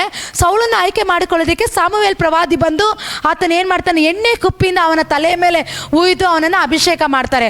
ಈ ರೀತಿ ಅವನು 40 ವರ್ಷ ಸೌಲನ್ ಏನು ಮಾಡ್ತಾ ಇರ್ತಾನೆ, ಆ ದೇಶವನ್ನು ಆಳ್ವಿಕೆ ಮಾಡ್ತಾ ಇರ್ತಾನೆ, ಆ ದೇಶವನ್ನು ಆಡಳಿತ ನಡೆಸ್ತಾ ಇರ್ತಾನೆ. ಅದಕ್ಕೆ ಆಧಾರವಾಗಿ ಇನ್ನೂ ಅನೇಕ 13:8 ಕೂಡ ಇದೆ ದೇವರ ಮಕ್ಕಳೇ. ಅದು 13ನೇ ಅಧ್ಯಾಯ 8ನೇ ವಾಕ್ಯದಲ್ಲಿ ನೋಡೋ ಪ್ರಕಾರ, ಸೌಲನು ಸಮುವೇಲನಿಗೆ ಆಜ್ಞೆಯಂತೆ ಗಿಲ್ಗಾಲಿಗೆ 7 ದಿವಸ ಇದ್ದರೂ ಸಮುವೇಲನು ಬರಲಿಲ್ಲ. ಅಷ್ಟರಲ್ಲಿ ಜನರು ಚದರಿ ಹೋದರು. ಆಗ ಸೌಲನು ಜನರಿಂದ ಸರ್ವಾಂಗೋಮಕ್ಕೂ ಸಮಾಧಾನ ಯಜ್ಞಕ್ಕೂ ಬೇಕಾದುದನ್ನು ತರಿಸಿ ಸರ್ವಾಂಗೋಮವನ್ನು ಅರ್ಪಿಸಿದನು. ಅದು ತೀರುವಷ್ಟರಲ್ಲಿ ಸಮುವೇಲನು ಬಂದನು. ಸೌಲನು ಅವನನ್ನು ವಂದಿಸುವುದಕ್ಕೋಸ್ಕರ ಎದುರಿಗೆ ಹೋಗಲು ಸಮುವೇಲನು ಅವನನ್ನು, ಇದೇನು ನೀನು ಮಾಡಿದ್ದು ಎಂದು ಕೇಳಲು, ಅವನು ಜನರು ಚದರಿ ಹೋಗುವುದನ್ನು ನೀನು ನಿಯಮಿತ ಕಾಲದಲ್ಲಿ ಬಾರದಿರುವುದನ್ನು ಫಿಲಿಷ್ಟಿಯರು ಮಿಕಾಸ್ಮನಲ್ಲಿ ನನಗೆ ವಿರೋಧವಾಗಿ ಕೂಡಿಕೊಂಡಿರುವುದನ್ನು ನೋಡಿ, ನಾನು ಯೆಹೋವನಿಗೆ ಶಾಂತ್ಯಾರ್ಪಣೆಯನ್ನು ಸಲ್ಲಿಸುವುದಕ್ಕೆ ಮೊದಲೇ ಫಿಲಿಷ್ಟಿಯರು ಗಿಲ್ಗಾಲಿಗೆ ಬಂದು ನನ್ನ ಮೇಲೆ ಬಿದ್ದಾರೆಂದು ಭಯಪಟ್ಟು ಸರ್ವಾಂಗೋಮವನ್ನು ಸಮರ್ಪಿಸುವುದಕ್ಕೆ ಮುಂಗೊಂಡೆನು ಅಂದನು. ಹಲ್ಲೆಲೂಯಾ. ಅಂದರೆ ಸೌಲನು ಇಲ್ಲಿ ಬಂದು ಸೌಲನಿಗೆ ರಾಜ ಅಭಿಷೇಕ ಆಗುತ್ತೆ ಸಮುವೇಲ್ ಮೂಲಕ. ರಾಜ ಅಭಿಷೇಕವಾಗಿ 40 ವರ್ಷ ಅವನು ಆಳ್ವಿಕೆ ಮಾಡ್ತಾ ಇರ್ತಾನೆ. ಆಳ್ವಿಕೆ ಮಾಡಿ ಎಲ್ಲ ಸರಿಯಾಗಿ ನಡೀತಾ ಇರೋ ಸಮಯದಲ್ಲಿ ಇಲ್ಲಿ ಏನಾಗುತ್ತಂದರೆ, ಯಾಕೆ ಸೌಲನ ಮೇಲೆ ಇದ್ದಂಥ ಅಭಿಷೇಕ ನಷ್ಟಪಡಿಸ್ಕೊಳ್ತಾನಂದರೆ, ಸಾಮುವೇಲ್ ಪ್ರವಾದಿ ಬಂದು ಅಲ್ಲಿ ಯಜ್ಞ ಅರ್ಪಿಸಬೇಕಾಗಿತ್ತು. ಆ ಯಜ್ಞ ಅರ್ಪಿಸೋದಕ್ಕೋಸ್ಕರ ಅವನು ಕಾದಿರಬೇಕಾಗಿತ್ತು ಸೌಲನು. ಆದರೆ ಸೌಲನ್ ಏನು ಮಾಡ್ತಾನೆ, ಅಲ್ಲಿ ಗಿಲ್ಗಾಲಿನಲ್ಲಿ ಅನೇಕ ವಿರೋಧಿಗಳು ಬಂದು ಏನು ಮಾಡ್ತಾರೆ, ಅವನನ್ನು ಪೀಡಿಸ್ತಾರೆ. ಏನಂದರೆ, ನೀನು ಯಜ್ಞವನ್ನು ಅರ್ಪಿಸು, ಯಜ್ಞವನ್ನು ಮಾಡು, ನೀನು ಯಾರಿಗೋಸ್ಕರ. ಅಲ್ಲಿ ಸಮುವೇಲನ ಬಂದು ಯಜ್ಞ ಅರ್ಪಿಸಬೇಕಾಗಿತ್ತು. ಸಮುವೇಲನ ಏನು ಮಾಡ್ದ, ಬರಬೇಕಾದ ಸಮಯಕ್ಕೆ ಅವನು ಬರಲಿಲ್ಲ. ಬರಬೇಕಾದ ಜಾಗದಲ್ಲಿ ಸಮಯಕ್ಕೆ ಬರದೇ ಇರೋ ಕಾರಣ, ಅವನು ಲೇಟಾಗಿ ಬಂದಿದ್ದ ಕಾರಣ ಏನಾಯಿತು, ಇಲ್ಲಿ ಅನೇಕರು ಸೌಲನನ್ನು ಪೀಡಿಸ್ತಾ ಇದ್ದ ಕಾರಣ ಅವನೇನು ಮಾಡ್ತಾನೆ, ಸಮಾಧಾನ ಯಜ್ಞವನ್ನು ಅರ್ಪಿಸಬೇಕಾದ ಜಾಗದಲ್ಲಿ ಮಿಕಾಸಿನಲ್ಲಿ ನಮಗೆ ವಿರೋಧವಾಗಿ ಕೂಡಿಕೊಂಡಿದ್ದಾರಂತ ನೋಡಿ ಅವನೇನು ಮಾಡ್ತಾನೆ, ಸಲ್ಲಿಸೋದಕ್ಕಿಂತ ಮೊದಲೇ ಫಿಲಿಷ್ಟಿಯರು ಗಿಲ್ಯಾಲಿಗೆ ಬಂದು ನನ್ನ ಮೇಲೆ ಬಿದ್ದಾರೆಂದು ಅವನು ಭಯಪಟ್ಟ. ಹಲ್ಲೆಲೂಯಾ. ಅಂದರೆ 40 ವರ್ಷ ದೇವರು ಮಾಡಿದಂಥ ಅಭಿಷೇಕ ಅವನನ್ನು ಕಾದುಕೊಂಡು ಬಂತು. ಆದರೆ ಸಮುವೇಲನು ಶಾಂತಾರ್ಪಣೆ ಎಂಬ ಯಜ್ಞವನ್ನು ಅರ್ಪಿಸಬೇಕಾದ ಆ ಸಮಯದಲ್ಲಿ, ಸಮುವೇಲನ ಬರಬೇಕಾದ ಆ ಸಮಯದಲ್ಲಿ ಸೌಲನು ಏನು ಮಾಡ್ದ? ಅಲ್ಲಿ ಅವನು ಕಾಯಲಿಲ್ಲ. ಅಲ್ಲಿ ಏನು ಮಾಡ್ದ? ಅವನು ಭಯಪಟ್ಟ. ಅಂದರೆ ಅಲ್ಲಿ ಯಾರು ಬರ್ತಾರೆ ಅಂದರೆ ನೋಡಿ, ದೇವರ ವಾಕ್ಯದಲ್ಲಿ ಹೇಳೋ ಪ್ರಕಾರ ಗಿಲ್ಗಾಲಿಗೆ ಬಂದು ನನ್ನ ಮೇಲೆ ಬಿದ್ದಾರೆಂದು ಭಯಪಟ್ಟು ಸರ್ವಾಂಗವನ್ನು ಸಮರ್ಪಿಸೋದಕ್ಕೆ ಮುಂಗೊಂಡೇನು. ಹಲ್ಲೆಲೂಯಾ. ಜನರು ಚದರಿ ಹೋಗಿರೋ ಅಲ್ಲಿ ಏನಾಗುತ್ತೆ ಅಂದರೆ ಸಮುವೇಲನು ಅವನು ಇದೇನು ನೀನು ಮಾಡಿದ್ದು ಅಂದರೆ, ಇಲ್ಲಿ ಯಜ್ಞ ಆಲ್ರೆಡಿ ಅರ್ಪಿಸಿ ಆಗಿದೆ, ಯಜ್ಞವನ್ನು ಸಮರ್ಪಿಸಿ ಆಗಿದೆ. ಅಲ್ಲಿ ಸಮುವೇಲ್ ಬಂದು ಕೇಳ್ತಾ ಇದ್ದಾನೆ, ಏನು ಮಾಡಿದೆ ನೀನು? ಯಾಕೆ ತಪ್ಪು ಮಾಡಿದೆ? ಯಜ್ಞ ಅರ್ಪಿಸ್ಬೇಕಾದ ನಾನು ಬಂದು ಯಜ್ಞ ಅರ್ಪಿಸ್ಬೇಕಾಗಿತ್ತು, ಶಾಂತಾರ್ಪಣೆ ಮಾಡಬೇಕಾಗಿತ್ತು, ನೀನು ಯಾಕೆ ಮಾಡಿದೆ ಅಂತ ಕೇಳಿದಾಗ, ಇದೇನು ನೀನು ಮಾಡಿದೆ ಅಂತ ಸೌಲನನ್ನು ಸಮುವೇಲನ ಪ್ರವಾದಿ ಕೇಳುವಾಗ ಸೌಲನ್ ಏನು ಹೇಳ್ತಾನೆ? ಎದುರಿಗೆ ಹೋಗಲು ಸಮುವೇಲನ ಅವನು ಇದೇನು ನೀನು ಮಾಡಿದೆ ಎಂದು ಕೇಳಲು ಅವನು ಜನರು ಚದರಿ ಹೋಗುವುದನ್ನು ನೀನು ನಿಯಮಿತ ಕಾಲದಲ್ಲಿ ಬರಲಿಲ್ಲ, ಫಿಲಿಷ್ಟಿಯರ ಮಿಕಾಷ್ನಲ್ಲಿ ನನಗೆ ವಿರೋಧವಾಗಿ ಕೂಡಿಕೊಂಡಿರೋದು ನೋಡಿ ನಾನು ಯೆಹೋವನಿಗೆ ಶಾಂತಾರ್ಪಣೆಯನ್ನು ಸಲ್ಲಿಸುವುದಕ್ಕಿಂತ ಮೊದಲೇ ಫಿಲಿಷ್ಟಿಯರು ಗಿಲ್ಗಾಲಿಗೆ ಬಂದು ನನ್ನ ಮೇಲೆ ಬಿದ್ದರೆಂದು ಭಯಪಟ್ಟು ಸರ್ವಾಂಗ ಹೋಮವನ್ನು ಸಮರ್ಪಿಸುವುದಕ್ಕೆ ಮುಂದೆ ಹೋದೆನು. ಆಗ ಸಮುವೇಲ, ನೀನು ಬುದ್ಧಿಹೀನ ಕಾರ್ಯವನ್ನು ಮಾಡಿದೆಯಾ? ನೀನು ನಿನ್ನ ದೇವರಾದ ಯೆಹೋವನ ಆಜ್ಞೆಯನ್ನು ಕೈಗೊಳ್ಳಲಿಲ್ಲ. ಕೈಗೊಂಡಿದ್ದರೆ ಆತ ನಿನ್ನ ರಾಜ್ಯವನ್ನು ಇಸ್ರಾಯೇಲರಲ್ಲಿ ಶಾಶ್ವತವಾಗಿ ಸ್ಥಿರಪಡಿಸಿದನು. ಹಲ್ಲೆಲೂಯಾ. ಅಂದರೆ ನೋಡಿ, ಇಲ್ಲಿ ಏನು ಹೇಳ್ತಾ ಇದ್ದಾರೆ ಅಂದರೆ, ಇವನು ಏನು ಮಾಡ್ತಾ ಇದ್ದಾನೆ? ದೇವರ ಮಾತಿಗೆ ಅವನು ವಿಧಿಯನಾಗಲಿಲ್ಲ, ದೇವರ ಶಬ್ದಕ್ಕೆ ಕಿವಿಗೊಳ್ಳಲಿಲ್ಲ ಸೌಲನು. ದೇವರು ಹೇಳಿದ ಮಾತನ್ನು ಬಿಟ್ಬಿಟ್ಟು ಅಲ್ಲಿ ಜನರು ಬಂದು ನನ್ನನ್ನು ಯುದ್ಧ ಮಾಡಿಬಿಡ್ತಾರೆ, ಜನರು ಬಂದು ನನ್ನನ್ನು ಕೊಂದು ಬಿಡ್ತಾರೆ ಅಂತ ಭಯ ಪಟ್ಕೊಂಡು ಅವನೇನು ಮಾಡ್ದ? ಅಲ್ಲಿ ಸಮುವೇಲನು ಬರೋದಕ್ಕಿಂತ ಮುಂಚೆ, ಶಾಂತಾರ್ಪಣೆ ಅರ್ಪೋದಕ್ಕಿಂತ ಮುಂಚೆ ದೇವರು ಹೇಳಿದ ಯಜ್ಞವನ್ನು ಅವನು ಮಾಡಲಿಲ್ಲ. ಅವನೇ ಸ್ವಂತ ಆಲೋಚನೆಯಲ್ಲಿ ಯಜ್ಞವನ್ನು ಅರ್ಪಿಸೋದಕ್ಕೆ ಹೋದ. ಆವಾಗ ಸಮುವೇಲ್ ಪ್ರವಾದಿ ಹೇಳ್ತಾ ಇದ್ದಾನೆ, ನೀನು ಏನು ಮಾಡಿದೆ? ಬುದ್ಧಿಹೀನ ಕಾರ್ಯವನ್ನು ಮಾಡಿದ್ಯಾ. ನೀನು ನಿನ್ನ ದೇವರಾದ ಯೆಹೋವನ ಆಜ್ಞೆಯನ್ನು ಕೈಗೊಳ್ಳಲಿಲ್ಲ, ದೇವರ ಮಾತನ್ನು ನೀನು ಕೇಳಿಲ್ಲ, ದೇವರ ಶಬ್ದವನ್ನು ನೀನು ಕೇಳಲಿಲ್ಲ. ಕೈಗೊಂಡಿದ್ರೆ ಆತ ನಿನ್ನ ರಾಜ್ಯವನ್ನು ಇಸ್ರಾಯೇಲಲ್ಲಿ ಸ್ವಾಸ್ಥ್ಯವಾಗಿ ಸ್ಥಿರಪಡಿಸಿದನು. ಹಲ್ಲೆಲೂಯಾ. ಈಗಲಾದರೂ ನೀನು ಹಸುರತನವು ನಿಲ್ಲುವುದಿಲ್ಲ. ನೀನು ಯೆಹೋವನ ಆಜ್ಞೆಯನ್ನು ಕೈಗೊಳ್ಳದೆ ಹೋದುದರಿಂದ ಅವನು ತನಗೆ ಒಪ್ಪುವ ಬೇರೊಬ್ಬ ಪುರುಷನು ನನ್ನ ಮೇಲೆ ಪ್ರಭುವಾಗಿ ನೇಮಿಸಿದ್ದಾನೆ. ಅಂದರೆ ನೋಡಿ, ಇಲ್ಲಿ ಸಮುವೇಲ್ ಪ್ರವಾದಿ ಏನು ಹೇಳ್ತಾ ಇದ್ದಾರೆ ಅಂದರೆ, ದೇವರಿಗೆ ಮೆಚ್ಚುಗೆ ಆದ ಕಾರ್ಯ ನೀನು ಮಾಡಲಿಲ್ಲ, ದೇವರ ಆಜ್ಞೆಗಳನ್ನು ಕೈಗೊಳ್ಳಲಿಲ್ಲ, ದೇವರಿಗೆ ಮಾಡಬೇಕಾದ ಯಜ್ಞವನ್ನು ನೀನು ಸರಿಯಾಗಿ ಮಾಡದೇ ಇರೋ ಕಾರಣ ನೀನು ಹಸುರತಿನ ಅಂದರೆ ಭಯಪಟ್ಟು. ಒಂದು ಕಡೆ ಸೌಲನ್ ಏನು ಮಾಡ್ದ? ವೈರಿಗಳು ಅವನಿಗೆ ಎದುರಾಗಿ ಬರ್ತಾರೆ, ಅವನನ್ನು ಕೊಂದು ಬಿಡ್ತಾರೆ, ಅವನು ಗಲಿಬಿಲಿ ಮಾಡಿಬಿಡ್ತಾರೆ ಅಂತೇಳಿ ಅವನೇನು ಮಾಡ್ದ? ಅಲ್ಲಿ ಭಯಪಟ್ಟು ಸಮುವೇಲ್ ಬರೋದಕ್ಕಿಂತ ಮುಂಚೆನೇ ಯಜ್ಞನ ಅರ್ಪಿಸ್ತಾನೆ. ಯಜ್ಞ ಅರ್ಪಿಸೋದು ಮಾತ್ರ ಅಲ್ಲ, ಎರಡನೇದಾಗ ಅವನೇನು ಮಾಡ್ತಾನೆ? ದೇವರ ಮಾತನ್ನು ಅವನು ಕೇಳೋದಿಲ್ಲ, ದೇವರ ಶಬ್ದವನ್ನು ಕೇಳೋದಿಲ್ಲ. ದೇವರು ಕೆಲವು ಟೈಮು ಅದ್ಭುತ, ದೇವರು ಏನಾದರೂ ಮಾಡು ಅಂತ ಹೇಳಿದಾಗ ಕೆಲವು ಟೈಮ್ ಏನಾಗುತ್ತೆ ಗೊತ್ತಾ? ಒಂದು ಸಮಯ ಇರುತ್ತೆ, ದೇವರ ಸಮಯ ಇರುತ್ತೆ, ಇನ್ನೊಂದು ಆ ಸಮಯಕ್ಕಾಗಿ ನಾವು ಕಾಯಬೇಕು, ಮತ್ತೆ ತಾಳ್ಮೆ ಬೇಕು ನಮಗೆ. ಇಲ್ಲ ಅವನು ಏನು ಮಾಡ್ತಾನೆ? ಹಸುರತನದಲ್ಲಿ ಅಂದರೆ ಆತ್ರವಾಗಿ ಆ ಕೆಲಸ ಮಾಡಿಬಿಡ್ತಾನೆ. ಅಂದರೆ ಕೆಲವು ಟೈಮ್ ಲೇಟ್ ಆಗುತ್ತೆ ನಮ್ಮ ಜೀವಿತದಲ್ಲಿ ಅದ್ಭುತ ನಡೆಯೋದಕ್ಕೆ. ಇಲ್ಲ ಕೆಲವು ಟೈಮ್ ದೇವರು ಇದನ್ನು ಮಾಡು ಅಂತ ಹೇಳಿದಾಗ ಆ ಟೈಮ್ಗೆ ಅದನ್ನು ಮಾಡೋದಕ್ಕಾಗೋದಿಲ್ಲ. ಇಲ್ಲ ಯಜ್ಞ ಅರ್ಪಿಸೋ ವಿಷಯದಲ್ಲಾಗಲಿ, ಪ್ರಾರ್ಥನೆ ಮಾಡೋ ವಿಷಯದಲ್ಲಾಗಲಿ, ಇಲ್ಲ ದೇವರು ಏನೋ ಹೇಳಿದಂಥ ವಿಷಯದಲ್ಲಾಗಿರ್ಬೋದು, ಏನೇ ಒಂದು ವಿಷಯ ಆಗಿರ್ಬೋದು, ಆದರೆ ದೇವರು ಹೇಳಿದಂಥ ಮಾತನ್ನು ಕೇಳಿ ದೇವ್ರು ಮಾಡೋವರೆಗೂ ನಾವೇನು ಮಾಡಬೇಕು? ಆ ಸಮಯಕ್ಕಾಗಿ ನಾವು ಕಾಯಬೇಕು. ಅಲ್ಲಿ ಅನೇಕ ನಿಮ್ಮನ್ನು ಎದುರಿಸ್ಬೋದು, ಅನೇಕ ವಿಧವಾದ ರೀತಿಯಲ್ಲಿ ಮಾತಾಡ್ಬೋದು. ನೀನು ಹೀಗೆ ಮಾಡು, ಹಾಗೆ ಮಾಡು, ಸಭೆನ ಈ ರೀತಿ ನಡೆಸು, ಸೇವೆನ ಹೀಗೆ ಮಾಡು, ಕೆಲಸ ಹೀಗೆ ಮಾಡು, ಬಿಸ್ನೆಸ್ ಹೀಗೆ ಮಾಡು, ಅನೇಕ ವಿಧವಾದ ರೀತಿಯಲ್ಲಿ ನಿನ್ನನ್ನು ಗಲಿಬಿಲಿ ಪಡಿಸ್ಬೋದು. ಆದರೆ ಯಾರು ಏನೇ ಮಾಡಿದ್ರು ದೇವರ ಶಬ್ದಕ್ಕೆ ಮಾತ್ರ ಕಿವಿಗೊಡಬೇಕು. ದೇವರು ಏನು ಹೇಳಿದ್ದಾರೆ ಅದನ್ನು ತಾಳ್ಮೆಯಿಂದ ನಾವು ಕಾದುಕೊಂಡವರಾಗಿರ್ಬೇಕು. ದೇವರ ಮಕ್ಕಳೇ, ಏನು ಮಾಡ್ದ ಸೌಲನು? ಅವನೇನು ಮಾಡ್ದ? ಭಯಪಟ್ಟ ಮೊದಲನೇದಾಗಿ. ಎರಡನೇದಾಗಿ ಅವನೇನು ಮಾಡ್ದ? ಆತ್ರಪಟ್ಟ. ಅಂದರೆ ಸಮುವೇಲ್ ಪ್ರವಾದಿ ಬರೋವರೆಗೂ, ಅವನು ಬಂದು ಯಜ್ಞ ಅರ್ಪಿಸೋವರೆಗೂ, ಅವನು ಬಂದು ಯಜ್ಞ ಅರ್ಪಿಸೋದಕ್ಕಿಂತ ಮುಂಚೆನೇ ಸಮುವೇಲನ ಯಜ್ಞ ಅರ್ಪಿಸಬೇಕಾದ ಆ ಜಾಗದಲ್ಲಿ ಸೌಲನೇ ಯಜ್ಞವನ್ನು ಅರ್ಪಿಸ್ಬಿಟ್ಟ. ದೇವರು ಹೇಳಿದ ಯಜ್ಞಕ್ಕಿಂತ ಅವನೇ ಸ್ವಂತವಾದ ಕಾರ್ಯದಲ್ಲಿ ಗಿಲ್ಗಾಲಲ್ಲಿ ಬಂದು ಅವರು ಹೇಳಿದಂಥ ರೀತಿಯಲ್ಲಿ ಅವನೇನು ಮಾಡ್ದ? ಯಜ್ಞನ ಅರ್ಪಿಸೋದಕ್ಕೆ ಪ್ರಾರಂಭ ಮಾಡ್ದ. ಅದಕ್ಕೆ ಅವನು ಹೇಳ್ತಾ ಇದ್ದಾನೆ, ಸಮುವೇಲ್ ಪ್ರವಾದಿ ಹೇಳ್ತಾ ಇದ್ದಾನೆ, ನೀನು ದೇವರಿಗೆ ಏನು ಮಾಡಿದ್ಯಾ? ದೇವರ ಮಾತನ್ನು ನೀನು ಕೇಳಿಲ್ಲ, ದೇವರ ಶಬ್ದಕ್ಕೆ ನೀನು ಕಿವಿಗೊಡಲಿಲ್ಲ, ಆತನ ಆಜ್ಞೆಯನ್ನು ನೀನು ಕೈಗೊಂಡು ನಡಿಲಿಲ್ಲ. ಆದ್ದರಿಂದ ನಿನ್ನ ರಾಜ್ಯವನ್ನು ಇಸ್ರಾಯೇಲಲ್ಲಿ ಶಾಶ್ವತವಾಗಿ ಸ್ಥಿರಪಡಿಸುತ್ತಿದ್ದೆನು. ನೀನು ಕೇಳಿದ್ರೆ ನಾನು ನಿನಗೆ ಆ ರಾಜ್ಯದಲ್ಲಿ ನಿನ್ನನ್ನು ಸ್ಥಿರಪಡಿಸ್ತಾ ಇದ್ದೆ, ಆದರೆ ನೀನು ಕೇಳಿಲ್ಲ. ಅದಕ್ಕೆ ನಾನು ನಿನ್ನ ಈಗಲಾದರೂ ನೀನು ಹಸುರತನದಿಂದ ನಿಲ್ಲುವುದಿಲ್ಲ. ನೀನು ಯೆಹೋವನ ಆಜ್ಞೆಯನ್ನು ಕೈಗೊಳ್ಳದೆ ಹೋದುದರಿಂದ ಆತ ನನಗೆ ಒಪ್ಪುವ ಬೇರೊಬ್ಬ ಪುರುಷನ ಪ್ರಜೆಯ ಮೇಲೆ ಪ್ರಭುವಾಗಿ ನೇಮಿಸಿದ್ದಾನೆ ಎಂದು ಹೇಳಿದನು. ಅನಂತರ ಸಮುವೇಲನು ಗಿಲ್ಗಾಲನ್ನು ಬಿಟ್ಟು ಬೆನ್ಯಾಮೀನ ಗಿಬ್ಬೆಗೆ ಹೋದನು. ಹಲ್ಲೆಲೂಯ. ನೋಡಿ ದೇವರ ಮಕ್ಕಳಲ್ಲಿ ಸಮುವೇಲ್ ಪ್ರವಾದಿ ಬಂದು ಏನು ಹೇಳ್ತಾ ಇದ್ದಾರೆ, ನೀನು ಆತರ ಪಟ್ಟಿದ ಕಾರಣ ನೀನು ಆಳ್ವಿಕೆ ಮಾಡಬೇಕಾದ ಈ ಜಾಗದಲ್ಲಿ ನಾವು ಬೇರೆ ದೇವರು ಒಪ್ಪುವಂಥ ಮನುಷ್ಯನನ್ನು, ದೇವರು ಮೆಚ್ಚುವಂಥ ವ್ಯಕ್ತಿಯನ್ನು ನಾನು ಏನು ಮಾಡೋದಕ್ಕಾಗಿ ಹೋಗ್ತಾ ಇದ್ದೀನಿ, ನಾನು ನೇಮಿಸೋದಕ್ಕಾಗಿ ಹೋಗ್ತಾ ಇದ್ದೀನಿ ಅಂತೇಳಿ ಅಲ್ಲಿ ಸಮುವೇಲ್ ಪ್ರವಾದಿ ಬಿಟ್ಟು ಗಿಲ್ಗಾಲ್ ಬೆಟ್ಟವನ್ನು ಬಿಟ್ಟು ಬೆನ್ಯಾಮೀನ ಗಿಬ್ಬೆಗೆ ಹೋದನು. ಹಲ್ಲೆಲೂಯ. ಅದೇ ರೀತಿ ಸೌಲನು ತನ್ನ ಜೊತೆಯಲ್ಲಿದ್ದ ಸೈನಿಕರನ್ನು ಲೆಕ್ಕಿಸಿದಾಗ 600 ಮಂದಿ ಇದ್ದರು. ಅವರೊಡನೆ ಅವನ ಮಗನಾದ ಯೋನಾತನನ್ನು ಬೆನ್ಯಾಮೀನ ಗೆಬ್ಬದಲ್ಲಿ ಇಳಿಕೊಂಡು ಅದ್ರ ವಿಷಯ ನಾನು ಮಾತಾಡೋದಕ್ಕೆ ಹೋಗೋದಿಲ್ಲ. ಅದಾದ ನಂತರ ದಾವೀದನು ಬರೋವರೆಗೂ ಸೌಲನ ಆಳ್ವಿಕೆ ಮಾಡ್ತಾನೆ ಇರ್ತಾನೆ, ಸೌಲನ ನಡೆಸ್ತಾನೆ ಇರ್ತಾನೆ. ಆದ್ರೆ ಇಲ್ಲಿ ಏನು ಮಾಡ್ತಾನೆ, ಅವನು ದೇವರ ಮಾತಿಗೆ ಅವನು ಕಿವಿಗೊಡೋದಿಲ್ಲ, ಅವಿದ್ಯತ್ವ ತೋರಿಸ್ತಾನೆ. ಯಜ್ಞ ಅರ್ಪಿಸಬೇಕಾದ ಜಾಗದಲ್ಲಿ ಒಂದೇ ಒಂದು ಸಣ್ಣ ತಪ್ಪು, 40 ವರ್ಷ ಅವನು ದೇವರಿಗೆ ಇಷ್ಟವಾದ ರೀತಿಯಲ್ಲಿ ಆಳ್ವಿಕೆ ಮಾಡಿಕೊಂಡು ಬಂದ ಸೌಲನು ಒಂದೇ ಒಂದು ತಪ್ಪಿನ ಕಾರಣ, ಒಂದೇ ಒಂದು ಯಜ್ಞ ಅರ್ಪಿಸಬೇಕಾದನ್ನು ಸರಿಯಾಗಿ ಅರ್ಪಿಸಿದ ಕಾರಣ ಅವನೇನ್ ಮಾಡ್ದ, ತನ್ನ ಅಧಿಕಾರವನ್ನು, ತನ್ನ ಸ್ಥಾನವನ್ನು, ತನ್ನ ಅಭಿಷೇಕವನ್ನು ಅವನಲ್ಲಿ ಏನ್ ಮಾಡ್ತಾ ಇದ್ದಾನೆ, ಕಳ್ಕೊಳ್ತಾ ಇದ್ದಾನೆ. ಅದೇ ರೀತಿ ಅದಕ್ಕೆ ದೇವರ ಮಕ್ಕಳೇ, ದೇವರು ಹೇಳಿದಂಥ ವಿಷಯದಲ್ಲಿ ನಾವೇನಾಗಿರ್ಬೇಕು, ಜಾಗ್ರತೆ ಉಳ್ಳವರಾಗಿರ್ಬೇಕು, ಎಚ್ಚರ ಉಳ್ಳವರಾಗಿರ್ಬೇಕು. ದೇವರಿಗೆ ಮೇಲೆತ್ತದು ಗೊತ್ತು, ಆತನಿಗೆ ಕೆಳಗಿಳಿಸೋದು ಗೊತ್ತು. ದೇವರ ಯಜ್ಞ ಅರ್ಪಿಸು ಅಂತ ಹೇಳಿದಾಗ ನಾವು ಯಜ್ಞ ಅರ್ಪಿಸ್ಬೇಕು. ದೇವರ ಸ್ಥಳಕ್ಕೆ ಹೋಗೋ ಅಂದ್ರೆ ಮಾತ್ರ ಹೋಗ್ಬೇಕು, ಆ ಸ್ಥಳಕ್ಕೆ ಹೋಗ್ಬೇಡ ಅಂದ್ರೆ ನಾವು ಹೋಗ್ಬಾರ್ದು. ಉಪವಾಸ ಮಾಡಿದ್ರೆ ಉಪವಾಸ ಮಾಡಬೇಕು, ಉಪವಾಸ ಮಾಡಬೇಡ ಅಂದ್ರೆ ನಾವು ಮಾಡಬಾರ್ದು. ಪ್ರತಿಯೊಂದು ಕೂಡ ನಾವು ದೇವರ ಶಬ್ದವನ್ನು ಕೇಳುವವರಾಗಿರ್ಬೇಕು. ನಾವೇನ್ ಮಾಡ್ತೀವಿ, ಸೌಲನ ರೀತಿಯಲ್ಲಿ ಆಸ್ತರ ಎಲ್ಲ ವಿಷಯದಲ್ಲಿ ಆತರ ಪಡ್ತೀವಿ.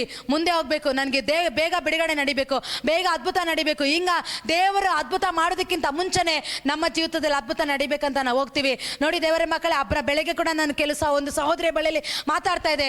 ಅಬ್ರಾಮನ್ ಏನ್ ಮಾಡ್ದ, ಅವನು ದೇವರು ವಾಗ್ದಾನ ಮಾಡಿದ್ರು,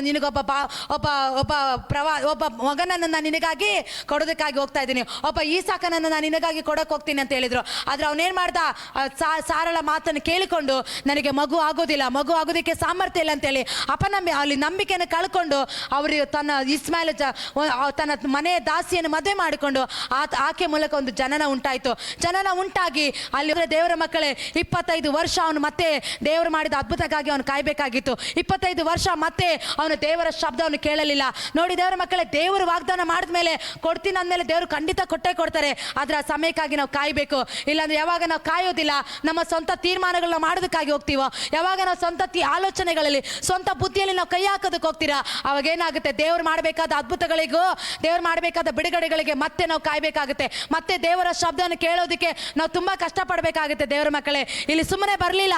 ಏನಕ್ಕೆ ಬರ್ದಿರೋದು, ಅನೇಕ ಆದು ಹೋದ ಅಭಿಷೇಕ ಹೊಂದಿಕೊಂಡು ಅವರು ವಾಗ್ದಾನ. ಅಬ್ರಾಮನು ಯಾರು, ದೇವರ ಶಬ್ದವನ್ನು ಕೇಳಿದವನು, ದೇವರ ಸಂಗಡ ಮಾತಾಡಿದವನು, ದೇವರೊಟ್ಟಿಗೆ ನಡೆದಂತ ಅಬ್ರಾಮನು ಕೂಡ ಹೆಂಡತಿಯ ಮಾತನ್ನು ಕೇಳಿಕೊಂಡು ದೇವರ ಮಾತನ್ನು ಅಳ್ಳೆಗಳಿದ್ದು, ದೇವರ ಮಾತು ನೆರವೇರೋದಿಲ್ಲ ಅಂತೇಳಿ ಹೆಂಡತಿಯ ಮಾತನ್ನು ಕೇಳಿಕೊಂಡು ಅವನು ಒಂದು ತಪ್ಪು ಮಾಡಿದ ಕಾರಣ ಅದು ನನಗೆ ಕೇಳಿಸುತ್ತದೆ. ಏನೆಲ್ಲ ಸೌಲನು ಜನರು ನಿನ್ನ ದೇವರಾದ ಯೆಹೋವನಿಗೋಸ್ಕರ ಯಜ್ಞ ಸಲ್ಲಿಸುವುದಕ್ಕಾಗಿ ಅಮೇಲಿಕರ ಕುರಿದನಗಳ ಮೇಲುತ್ತರಾದಗಳನ್ನು ಉಳಿಸಿ ತಂದಿದ್ದಾರೆ, ಮಿಕ್ಕಾದುಗಳೆಲ್ಲ ಸಂಪೂರ್ಣವಾಗಿ ನಾಶ ಮಾಡಿದ್ದೀನಿ ಎಂದು ಉತ್ತರ ಕೊಟ್ಟನು. ಹಲ್ಲೆಲೂಯಾ. ಅಂದ್ರೆ ಇಲ್ಲಿ ಏನ್ ಮಾಡ್ತಾ ಇದ್ದಾನೆ ಗೊತ್ತಾ, ಇಲ್ಲಿ ನಾಶ ಮಾಡಬೇಕಾಗಿರೋ ನಾಶ ಮಾಡದೇ ಇರೋ ಜಾಗದಲ್ಲಿ ಹೋಗ್ಬಿಟ್ಟು ಇವನು ನಾಶ ಮಾಡಿಬಿಟ್ಟಿದ್ದಾನೆ. ಅದಕ್ಕೆ ಅಲ್ಲಿ ಸಾಮುವೇಲಿಗೆ ಕೆಲವು ಜನರ ಕೂಗು, ಕೆಲವು ಶಬ್ದ ಅವನಿಗೆ ಕೇಳಿಸ್ತಾ ಇದೆ. ಅಂದ್ರೆ ಅನೇಕರ ಕಷ್ಟಗಳು, ಕಣ್ಣೀರು, ದುಃಖದಲ್ಲಿ ಹಾದು ಹೋಗ್ತಾರ ಕೂಗು ನನಗೆ ಕೇಳಿಸ್ತಾ ಇದೆ, ನೀನು ತಪ್ಪು ಮಾಡಿದ್ದೆ ಅಂತೇಳಿ, ನೀನು ನಾಶ ಮಾಡಬಾರ್ದು ಅಂದ್ಕೊಂಡಿರೋದನ್ನ ನೀನು ನಾಶ ಮಾಡಿದ್ಯಾ. ಮತ್ತೆ ನೀನು ದೇವರಿಗೆ ವಿರುದ್ಧವಾಗಿ ದೇವರು ಮಾಡಬೇಡ ಅಂತ ಹೇಳಿದನ್ನ ನೀನು ಅಲ್ಪನಾಗಿದ್ರು ಕೂಡ, ಸೌಲನು ಒಂದು ಸಾಮಾನ್ಯವಾದ ಒಂದು ಮನುಷ್ಯ. ಸೌಲನು ಕತ್ತೆ ಮೇಯಿಸ್ತಾ ಇದ್ದ, ಅವನು ಸಾಧಾರಣವಾದ ಒಂದು ವ್ಯಕ್ತಿ. ಕತ್ತೆ ಮೇಯಿಸುವಂತ ಸೌಲನನ್ನ ದೇವ್ರು ಏನ್ ಮಾಡಿದ್ರು, ಅವನನ್ನ ದೇವ್ರು ಅಂದ್ರೆ ಅಲ್ಪನಾಗಿದ್ದ, ಅವನು ಯಾರಿಗೂ ಬೇಡದೆ ಇರೋನು, ಗಣನೆಗೆ ಬರ್ದವರನು, ಏನಕ್ಕೂ ಪ್ರಯೋಜನ ಇಲ್ಲದ ಸೌಲನನ್ನ ದೇವ್ರು ಏನ್ ಮಾಡಿದ್ರು, ಅವನಿಗೆ ಇಸ್ರಾಯೇಲ್ ಅರಸನಾಗಿ ಅವನನ್ನ ರಾಜ್ಯ ಅಭಿಷೇಕ ಮಾಡಿದ್ರು. ಆದ್ರೆ ಅವನೇನ್ ಮಾಡ್ತಾನೆ, ಎಲ್ಲಾ ಕುಲಗಳಿಗೆ ಶಿರಸಾದಿ ಆತ ನಿನಗೆ ಹೊರಟು ಹೋಗಿ ದುಷ್ಟರಾದ ಅಮೇಲೆಕರೊಡನೆ ಯುದ್ಧ ಮಾಡಿ ಅವರೆಲ್ಲರನ್ನು ಸಂಪೂರ್ಣವಾಗಿ ನಾಶ ಮಾಡಿದ್ಯಾ ಎಂದು ಹೇಳಿದನು. ಆದರೆ ನೀನು ಯೆಹೋವನ ಮಾತನ್ನು ಕೇಳದೆ ಕೊಳೆಗಾಗಿ ಯಾರಿಗೆ ಆತನಿಗೆ ದ್ರೋಹ ಮಾಡಿದ್ಯಾಕೆ. ಅಂದ್ರೆ ದೇವರಲ್ಲಿ ಹೇಳಿಲ್ಲ ಅವನಿಗೆ ಯುದ್ಧ ಮಾಡಿ ಅವ್ರನ್ನೆಲ್ಲ ನಾಶ ಮಾಡುವಂತ. ಆದ್ರೆ ಇವನೇನ್ ಮಾಡ್ತಾನೆ, ಇವನೇ ಹೋಗಿ ಅನೇಕರ ದೇವರ ಮಾತಿಗೆ ಕಿವಿಗೊಡದೆ ಕತ್ತೆ ಮೇಯಿಸುವಂತ ಸೌಲನನ್ನ, ಸಾಮಾನ್ಯವಾದ ಸೌಲನನ್ನ ದೇವ್ರು ಏನ್ ಮಾಡಿದ್ರು, ಇಸ್ರಾಯೇಲರಿಗೋಸ್ಕರ ರಾಜ್ಯ ಅಭಿಷೇಕ ಮಾಡಿ ಅರಸನಾಗಿ ಆಳ್ವಿಕೆ ಮಾಡೋದಕ್ಕೆ ಅವನನ್ನ ನೇಮಿಸಿರ್ತಾರೆ.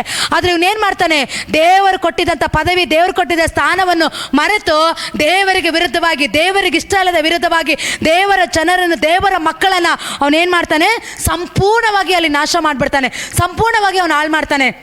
ಅದಕ್ಕೆ ದೇವರ ಮಕ್ಕಳೇ, ಅದು ಅನೇಕ ಕಾರ್ಯಗಳಿದೆ ಅಲ್ಲಿ ಓದುವುದಾದರೆ. ಇಲ್ಲಿ ಅದಕ್ಕೆ ಅಲ್ಲಿ ನಾಶ ಮಾಡ್ತಾನೆ. ಅದಕ್ಕೆ ದೇವರು ಹೇಳ್ತಾ ಇದ್ದಾರೆ, ನೀನು ದೇವರಿಗೆ ಯಾಕೆ ದ್ರೋಹ ಮಾಡಿದ್ಯಾ ಅಂತೇಳಿ ಸಮುವೇಲನು ಸೌಲನನ್ನು ಕೇಳ್ತಾನೆ. ದೇವರ ಮಕ್ಕಳೇ, ಯೆಹೋವನ ಮಾತನ್ನು ಕೇಳಲಿಲ್ಲ, ಆತನ ಕಳಿಸಿದ್ದಕ್ಕೆ ಹೋಗಿ ನೀನು ದೇವರ ಮಾತನ್ನು ಕೇಳಿಲ್ಲ, ದೇವರಿಗೆ ನೀನು ಅವಿದ್ಯತೆಯನ್ನು ಅವಿದ್ಯತೆ ತೋರಿಸಿದ್ಯಾ, ದೇವರ ಶಬ್ದಕ್ಕೆ ಕಿವಿಗೊಡಿಲ್ಲ ಅಂತೇಳಿ 22ನೇ ವಾಕ್ಯದಲ್ಲಿ ಹೇಳ್ತದೆ. ಅದಕ್ಕೆ ಸಮುವೇಲನು ಯೆಹೋವನು ವಿಧಿಯತ್ವಕ್ಕೆ ಮೆಚ್ಚುವಷ್ಟು ಯಜ್ಞ ಹೋಮಗಳಿಗೆ ಮೆಚ್ಚುತ್ತಾನೆ. ಯಜ್ಞ ಅರ್ಪಿಸುವುದಕ್ಕಿಂತ ಮಾತು ಕೇಳೋದು ಉತ್ತಮವಾಗಿದೆ. ಹಲ್ಲೆಲೂಯಾ. ಅಂದರೆ ದೇವರ ವಾಕ್ಯ ಏನು ಹೇಳುತ್ತೆ ಗೊತ್ತಾ? ದೇವರ ಮಾತನ್ನು ಯಾರು ಕೇಳ್ತಾರೆ, ದೇವರ ಶಬ್ದಕ್ಕೆ ಯಾರು ವಿಧೇಯತ್ವ ಉಳ್ಳವರಾಗಿರ್ತಾರೆ, ಯಾರು ವಿಧೇಯತ್ವ ತೋರಿಸ್ತಾರೋ ಅವರನ್ನು ದೇವರು ಮೆಚ್ಚುತ್ತಾರಂತೆ. ವಿಧೇಯತ್ವನೇ ಇಲ್ಲದೆ ನೀನು ಎಷ್ಟೇ ಹೋಮ ಯಜ್ಞಗಳು ಮಾಡಿದ್ರು, ಎಷ್ಟೇ ದೇವರಿಗೆ ನೀನು ಉಪವಾಸ ಮಾಡಿದ್ರು, ಎಷ್ಟೇ ನೀನು ಪ್ರಾರ್ಥನೆ ಮಾಡಿದ್ರು, ಗಂಟೆಲೆ ಕೂತ್ಕೊಂಡು ನಾನು ಉಪವಾಸ ಮಾಡ್ತಾ ಇದ್ದೀನಿ, ನಾನು ಪ್ರಾರ್ಥನೆ ಮಾಡ್ತಾ ಇದ್ದೀನಿ, ನಾನು ಆಲಯಕ್ಕೆ ಹೋಗ್ತಾ ಇದ್ದೀನಿ, ಕಾಣಿಕೆ ಕೊಡ್ತಾ ಇದ್ದೀನಿ ಅಂತೇಳಿ ಎಷ್ಟೇ ನೀನು ಹೋಮ ಯಜ್ಞಗಳನ್ನು ಅರ್ಪಿಸಿದ್ರು ಅದು ಯಾವುದು ದೇವರು ಮೆಚ್ಚೋದಿಲ್ಲಂತೆ. ಯಾವಾಗ ದೇವರ ಶಬ್ದವನ್ನು ಕೇಳಿ, ದೇವರ ಮಾತನ್ನು ಕೇಳಿ, ದೇವರ ಮಾತಿಗೆ ನೀನು ವಿಧೇಯತ್ವ ತೋರಿಸ್ತೀಯಾ, ಅಲ್ಲಿ ಏನಾಗಿರುತ್ತೆ, ಅಲ್ಲಿ ದೇವರ ವಿಧೇಯತ್ವ ಅನ್ನೋದು ಹೋಮಯಜ್ಞಗಳಿಗಿಂತ ಶ್ರೇಷ್ಠವಾದದಂತೆ. ಅಂದರೆ ದೇವರ ಮಾತು, ದೇವರ ಶಬ್ದ ನೀನು ಮಾಡುವಂಥ ಉಪವಾಸಕ್ಕಿಂತ, ನೀನು ಮಾಡುವಂಥ ಪ್ರಾರ್ಥನೆಗಿಂತ, ನೀನು ಮಾಡುವಂಥ ಸಭೆಗೆ ಹೋಗಿ ಎಲ್ಲ ಸೇವೆಗಿಂತ ಹೆಚ್ಚಾಗಿ ಏನಾಗಿದೆ, ವಿಧೇಯತ್ವ ಅನ್ನೋದು ಹೋಮಯಜ್ಞಗಳಿಗಿಂತ ಶ್ರೇಷ್ಠವಾಗಿದೆ. ಮೊದಲು ನಾವೇನು ಮಾಡಬೇಕು? ದೇವರ ಮಾತನ್ನು ಕೇಳಬೇಕು, ದೇವರ ಶಬ್ದಕ್ಕೆ ಕಿವಿಗೊಡಬೇಕು, ದೇವರು ಹೇಳಿದ ಮಾತಿಗೆ ನಾವು ವಿಧೇಯತ್ವ ಉಳ್ಳವರಾಗಿರಬೇಕು. ಅದಕ್ಕೆ ದೇವ್ರ ವಾಕ್ಯ ಹೇಳ್ತದೆ, ಅವಿಧೇಯತ್ವವು ಮಾಟ ಮಂತ್ರಗಳಷ್ಟೇ ಕೆಟ್ಟವುಗಳಾಗಿರುತ್ತದೆ. ಹಲ್ಲೆಲೂಯಾ. ಅಂದರೆ ಯಾವಾಗ ನಾವು ದೇವ್ರ ಮಾತು ಕೇಳಲ್ಲ, ಯಾವಾಗ ದೇವರ ಶಬ್ದಕ್ಕೆ ಕಿವಿಗೊಡಲ್ಲ, ಅವಿಧೇಯತ್ವ ಆತ್ಮ ಯಾವಾಗ ನಮ್ಮ ಒಳಗಡೆ ಬರುತ್ತೆ. ಇವತ್ತು ದೇವರು ಬಂದು ನಿನ್ನ ಬಳಿಯಲ್ಲಿ ಹೇಳಲ್ಲ, ಇವತ್ತು ದೇವರು ನಿನ್ನ ಹತ್ರ ಮಾತಾಡ್ತಾರೆ, ನಿನ್ನ ಬಳಿ ಹೇಳ್ತಾರೆ, ಸೂಕ್ಷ್ಮವಾಗಿ ಒಂದು ಶಬ್ದ ಹೇಳ್ತಾರೆ, ನೀನು ಹೋಗು, ನೀನು ದೇವರ ಆಲಯಕ್ಕೆ ಹೋಗು, ಪ್ರಾರ್ಥನೆ ಮಾಡು, ಇಲ್ಲ ನೀನು ಈ ಸ್ಥಳಕ್ಕೆ ಹೋಗ್ಬೇಡ, ಈ ಸ್ಥಳದಲ್ಲಿ ನೀನು ಮಾಡಬೇಡ ಅಂತೇಳಿ ಅನೇಕ ಕಾರ್ಯ ದೇವ್ರು ನಮ್ಮೊಟ್ಟಿಗೆ ಮಾತಾಡ್ತಾರೆ. ಆದರೆ ನಾವೇನು ಮಾಡ್ತೀರಿ? ದೇವರ ಶಬ್ದವನ್ನು ಕೇಳಲ್ಲ, ದೇವರ ಶಬ್ದಕ್ಕೆ ಕಿವಿಗೊಡಲ್ಲ. ಇಲ್ಲ, ದೇವರು ನನ್ನ ಶಬ್ದವನ್ನು ಇವ್ರು ಕೇಳಿಸ್ಕೊಳ್ಳೋಕ್ಕಾಗಲ್ಲ. ಸಾಮಾನ್ಯವಾದ ಮನುಷ್ಯರು, ಸಾಮಾನ್ಯ ಜನರು, ನಾನು ಭಯಂಕರವುಳ್ಳ ದೇವರು ಅಂತೇಳಿ ದೇವರು ಏನು ಮಾಡ್ತಾರೆ? ಪ್ರವಾದಿಗಳ ಮೂಲಕ ದೇವರು ಮಾತಾಡ್ತಾರೆ. ಇಲ್ಲಿ ದೇವರು ಸೌಲನ ಬಳಿಯಲ್ಲಿ ಯಾರು ಮಾತಾಡಿದ್ದು?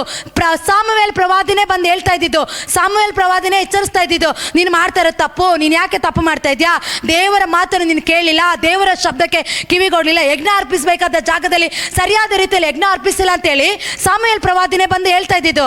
ಆದರೂ ಕೂಡ ಸೌಲನ್ ಏನು ಮಾಡ್ತಾ ಇದ್ದ? ಅವನ ಮಾತನ್ನು ಕೇಳ್ತಾ ಇರಲಿಲ್ಲ.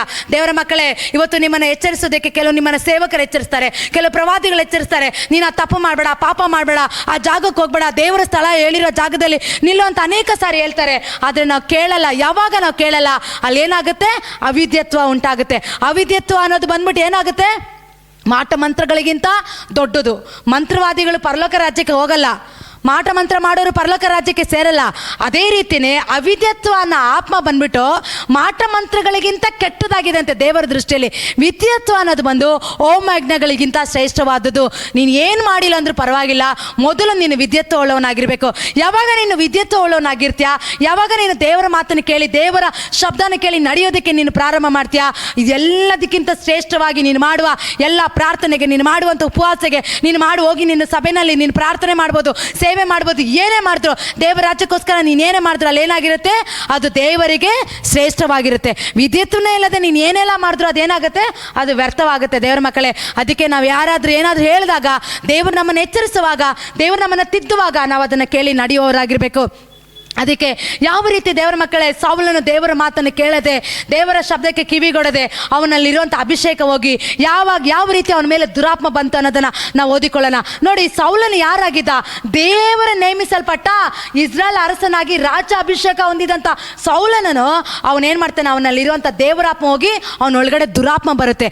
ಯಾವ ರೀತಿ ಇದ್ದು ದುರಾತ್ಮ ಬರೋದು ನನಗೆ ಗೊತ್ತಾಗೋದೇ ಇಲ್ಲ, ದೇವರಾತ್ಮನೇ ಬಂದಿರೋದು ನನ್ನ ಬಳಿ ಅಂತ ತಿಳಿದುಕೊಂಡು ಆ ರೀತಿ ಅವನು ವಂಚನೆಗೆ ಒಳಗಾಗ್ತಾನೆ. ಕೆಲವು ದೇವರ ಮಕ್ಕಳೇ, ನಮ್ಮೊಳಗಡೆ ಪರಿಶುದ್ಧಾತ್ಮ ಇದ್ದಾರೆ, ನನ್ನೊಳಗಡೆ ದೇವರ ಆತ್ಮ ಇದ್ದಾರೆ, ನಾನು ಉಪವಾಸ ಮಾಡ್ತಾ ಇದ್ದೀನಿ, ನಾನು ಪ್ರಾರ್ಥನೆ ಮಾಡ್ತಾ ಇದ್ದೀನಿ, ನನ್ನ ಎಲ್ಲ ಪ್ರಾರ್ಥನೆಗೆ ದೇವರು ಉತ್ತರ ಕೊಡ್ತಾ ಇದ್ದಾರೆ ಅಂತೇಳಿ ನಾವು ಕೆಲವು ಸಾರಿ ಮೋಸ ಹೋಗ್ತೀವಿ. ದೇವರ ಮಕ್ಕಳೇ, ಪ್ರಾರ್ಥನೆ ಅನ್ನೋದು ಯೇಸುವಿನ ಹೆಸರಲ್ಲಿ ನೀನು ಏನೆಲ್ಲ ಕೇಳಿಕೋ, ಅದು ಯಾವ ವ್ಯಕ್ತಿ ಆದ್ರೂ ಬಂದು ಕೇಳಿಕೊಂಡ್ರು ಕೂಡ ಯೇಸು ನಾಮದಲ್ಲಿ ಬಿಡುಗಡೆ ನಡೆಯುತ್ತೆ, ಯೇಸು ನಾಮದಲ್ಲಿ ಅದ್ಭುತ ನಡೆಯುತ್ತೆ. ಯೇಸುವಿನ ಹೆಸರಲ್ಲಿ ನೀನೇನು ಕೇಳಿದ್ರು ಆತನು ಕೊಡೋದಕ್ಕೆ ಶಕ್ತನಾಗಿದ್ದಾನೆ. ಯಾಕೆ ಗೊತ್ತಾ? ನಮ್ಮ ದೇವರು ದೊಡ್ಡವರು, ಆತನು ಒಳ್ಳೆಯವನು, ಆತನು ಸರ್ವಶಕ್ತನು. ನಾನು ಒಳ್ಳೆಯವಳಾಗಿರೋ ಕಾರಣ, ನಾನು ಪರಿಶುದ್ಧಳಾಗಿರೋ ಕಾರಣ, ನಾನು ಪರಿಶುದ್ಧ ಪರಿಶುದ್ಧನಾಗಿರೋ ಕಾರಣ ನಾನು ಒಳ್ಳೆಯವನಾಗಿರೋ ಕಾರಣ ನನಗೆ ಆ ಜೀವಿತದಲ್ಲಿ ಅದ್ಭುತ ನಡೀತಾ ಇದೆ ಅಂತಲ್ಲ. ಆತನು ಒಳ್ಳೆಯವನಾಗಿರೋದ್ರಿಂದ, ಆತನು ಸರ್ವಶಕ್ತನಾಗಿರೋದ್ರಿಂದ ಯೇಸುವಿನ ನಾಮದಲ್ಲಿ ಏನು ಕೇಳಿದ್ರು ಕೂಡ ನಮಗೆ ದೊರಕುತ್ತೆ. ಅದಕ್ಕೆ ದೇವರ ಮಕ್ಕಳೇ, ಆ ವಾಕ್ಯನ ಓದಿಕೊಳ್ಳೋಣ. 16ನೇ ಅಧ್ಯಾಯ 14ನೇ ವಾಕ್ಯನ ಓದಿಕೊಳ್ಳೋಣ. ಎಲ್ಲರೂ ಸತ್ಯವೇದನ ತೆಗೆದು ಓದಿಕೊಳ್ಳೋಣ. 1 ಸಮುವೇಲ 16ನೇ ಅಧ್ಯಾಯ 14ನೇ ವಾಕ್ಯ ಓದು. ಯೆಹೋವನ ಆತ್ಮವು ಸೌಲನನ್ನು ಬಿಟ್ಟು ಹೋಯಿತು. ಯೆಹೋವನು ಕಳುಹಿಸಿದ ದುರಾತ್ಮವು ಬಂದು ಅವನನ್ನು ಪೀಡಿಸುತ್ತಿದ್ದರಿಂದ ಅವನ ಸೇವಕರು ಅವನಿಗೆ, ಇಗೋ, ದೇವರಿಂದ ಬಂದ ದುರಾತ್ಮವು ನಿನ್ನನ್ನು ಪೀಡಿಸುತ್ತಾ ಇದೆ. ಸ್ವಾಮಿ, ಅಪ್ಪಣೆಯಾಗಲಿ, ನಿನ್ನ ಸನ್ನಿಧಿಯಲ್ಲಿ ನಿಂತಿರುವ ನಿನ್ನ ಸೇವಕರಾದ ನಾವು ಹೋಗಿ ಕಿನ್ನರಿ ಬಾರಿಸುವವರಲ್ಲಿ ನಿಪುಣನಾದ ಒಬ್ಬನನ್ನು ಹುಡುಕಿ ತರುತ್ತೇವೆ. ಸಾಕು ಸಿಸ್ಟರ್. ನೋಡಿ ದೇವರ ಮಕ್ಕಳೇ, ಇಲ್ಲಿ ನೋಡುವುದಾದ್ರೆ ಇಲ್ಲಿ ಯೆಹೋವನ ಆತ್ಮವು ಸೌಲನನ್ನು ಬಿಟ್ಟು ಹೋಯಿತು. ಅಂದರೆ ಯಾವಾಗ ಅವನು ದೇವ್ರ ಮಾತು ಕೇಳಿಲ್ಲ, ಯಾವಾಗ ದೇವರಿಗೆ ಸಲ್ಲಿಸಬೇಕಾದ ಯಜ್ಞವನ್ನು ಅವನು ಸರಿಯಾಗಿ ತೀರಿಸಲಿಲ್ಲ, ಇಲ್ಲಿ ದೇವರು ಮಾಡಬೇಡ ಅಂದ್ಕೊಂಡಿದ್ದು ತನ್ನ ಮಕ್ಕಳನ್ನು ಅವನು ಕೊಲ್ಲುವುದಕ್ಕೆ ಪ್ರಾರಂಭ ಮಾಡ್ದ. ಒಂದು ತಪ್ಪು ಅವನೇನು ಮಾಡ್ದ, ಮೊದಲು ಭಯಪಟ್ಟ, ಎರಡನೇದು ಆತುರ ಪಟ್ಟ. ಅಲ್ಲಿ ಏನು ಮಾಡ್ದ, ದೇವರಿಗೆ ಸಲ್ಲಿಸಬೇಕಾದ ಯಜ್ಞವನ್ನು ಅವನು ಸರಿಯಾಗಿ ಸಲ್ಲಿಸಲಿಲ್ಲ. ಅಲ್ಲಿ ಮಾಡು ಅಂತ ಹೇಳಿದ ಯಜ್ಞವನ್ನು ಅವನು ಆತುರ ಪಟ್ಟು ಬೇರೆ ಯಜ್ಞವನ್ನು ಅರ್ಪಿಸ್ದ ದೇವರಿಗೆ ಹೋಗಿ. ಆದರೆ ಎರಡನೇದು ಯಾವಾಗ ಅವನಲ್ಲಿ ಆ ತಪ್ಪು ಬಂತೋ ಆವಾಗಲೇ ಅವನು ದೇವರ ಮಾತನ್ನು ಕೇಳೋದನ್ನು ಬಿಟ್ಟುಬಿಟ್ಟ, ದೇವರ ಶಬ್ದಕ್ಕೆ ಕಿವಿಗೊಡೋದು ಬಿಟ್ಟ.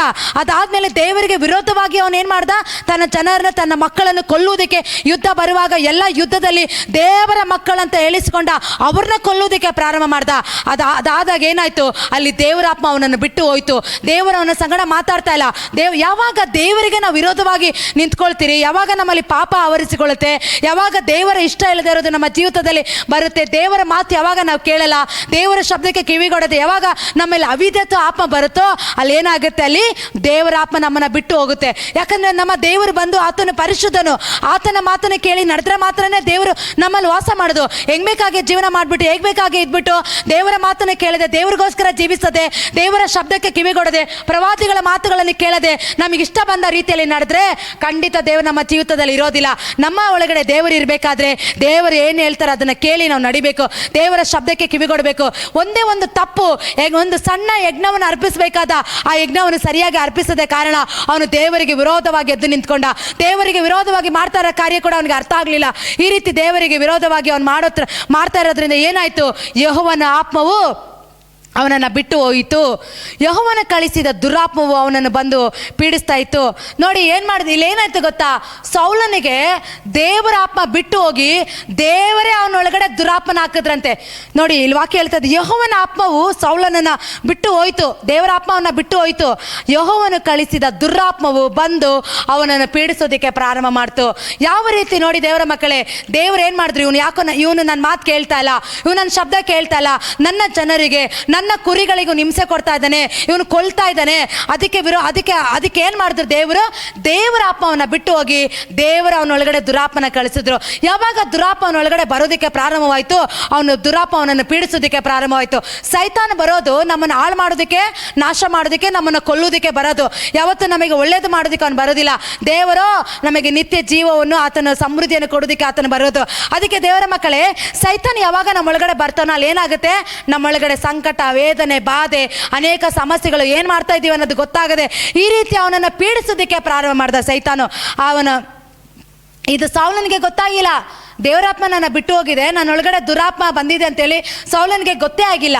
ಅದಕ್ಕೆ ದೇವರ ಮಕ್ಕಳೇ, ಈ ರೀತಿ ಇಂಥ ಒಂದು ಸಮಯದಲ್ಲಿ ಅವನ ಸೇವಕರು, ಈಗೋ ದೇವರಿಂದ ಬಂದ ದುರಾತ್ಮವು ನಿನ್ನನ್ನು ಪೀಡಿಸ್ತಾ ಇದೆ ಅಂತ ಹೇಳ್ತಾ ಇದ್ದಾರೆ. ಅಲ್ಲೊಬ್ಬ ಸೇವಕನ ಹೇಳ್ತಾ ಇದ್ದಾನೆ, ದೇವರಿಂದ ಬಂದಂಥ ದುರಾತ್ಮ ನಿನ್ನನ್ನು ಪೀಡಿಸ್ತಾ ಇದೆ. ಸ್ವಾಮಿ, ಅಪ್ಪಣೆ ಆಗಲಿ, ನಿನ್ನ ಸನ್ನಿಧಿಯಲ್ಲಿ ನಿಂತಿರುವ ನಿನ್ನ ಸೇವಕರಾದ ಅಲ್ಲಿರುವಂಥ ಸೇವಕರು ಹೇಳ್ತಾ ಇದ್ದಾರೆ, ನಾನು ಹೋಗಿ ಕಿನ್ನರಿ ಬಾರಿಸುವವರಲ್ಲಿ ನಿಪುಣನಾದ ಒಬ್ಬನನ್ನು ಹುಡುಕಿ ತರುತ್ತೇನೆ. ಯೆಹೋವನಿಂದ ಕಳಿಸಲ್ಪಟ್ಟ ದುರಾತ್ಮ ನಿನ್ನ ಮೇಲೆ ಬರುವಾಗ ಅವನು ಬಾರಿಸಿದರೆ ನಿನಗೆ ಉಪಶಮನವಾಗುವುದು ಎಂದು ಹೇಳಿದರು. ಸೌಲನು ಅವರಿಗೆ, ಚೆನ್ನಾಗಿ ಬಾರಿಸಿ ಬಲ್ಲವನಾದ ಒಬ್ಬನನ್ನು ನನಗೋಸ್ಕರ ಹುಡುಕಿ ಕರ್ಕೊಂಡು ಬನ್ನಿರಿ ಎಂದು ಆಜ್ಞಾಪಿಸಲು ಸೇವಕರಲ್ಲೊಬ್ಬನು ಅವನಿಗೆ, ಬೆತ್ಲೇಮಿನವನಾದ ಈಶಾಯನ ಮಗನನ್ನು ನೋಡಿದ್ದೇನೆ. ಅವನು ಚೆನ್ನಾಗಿ ಬಾರಿಸಬಲ್ಲವನು, ಪರಾಕ್ರಮಶಾಲಿಯು, ರಣಶೂರನು, ವಾಕ್ಚಾತುರ್ಯನು, ಸುಂದರನು, ಯೆಹೋವನ ಅನುಗ್ರಹವನ್ನು ಹೊಂದಿದವನು ಆಗಿದ್ದಾನೆಂದು ತಿಳಿಸಿದನು. ಕೂಡಲೇ ಸೌಲನು ಈಶಾಯನ ಬಳಿಗೆ ದೂತರನ್ನು ಕಳಿಸಿ ಅವನಿಗೆ, ಕುರಿಗಳನ್ನು ಮೇಯಿಸುತ್ತಿರುವ ನಿನ್ನ ಮಗನಾದ ದಾವೀದನನಿಗೆ ಬಳಿಗೆ ಕಳುಹಿಸು ಎಂದು ಹೇಳಿದನು. ಹಲ್ಲೆಲೂಯಾ. ನೋಡಿ ದೇವರ ಮಕ್ಕಳೇ, ಇಲ್ಲಿ ದಾವೀದನು ಯಾರು? ಇಲ್ಲಿ ಒಬ್ಬ ದಾವೀದನನ್ನ ಪರಿಚಯ ಮಾಡ್ತಾ ಇದ್ದಾರೆ. ಯಾರು? ಸೌಲನ ಸೇವಕರು. ಒಬ್ಬ ಒಬ್ಬ ಒಬ್ಬ ಕಿನ್ನರಿ ಬಾರಿಸೋನಿದ್ದಾನೆ. ಅವನು ಬಂದರೆ ದೇವರಿಂದ ಕಳಿಸಲ್ಪಟ್ಟ ದುರಾತ್ಮ ಇಂದ ನೀನು ಬಿಡುಗಡೆ ಆಗ್ತೀಯಾ ಅಂತ ಹೇಳ್ತಾನೆ.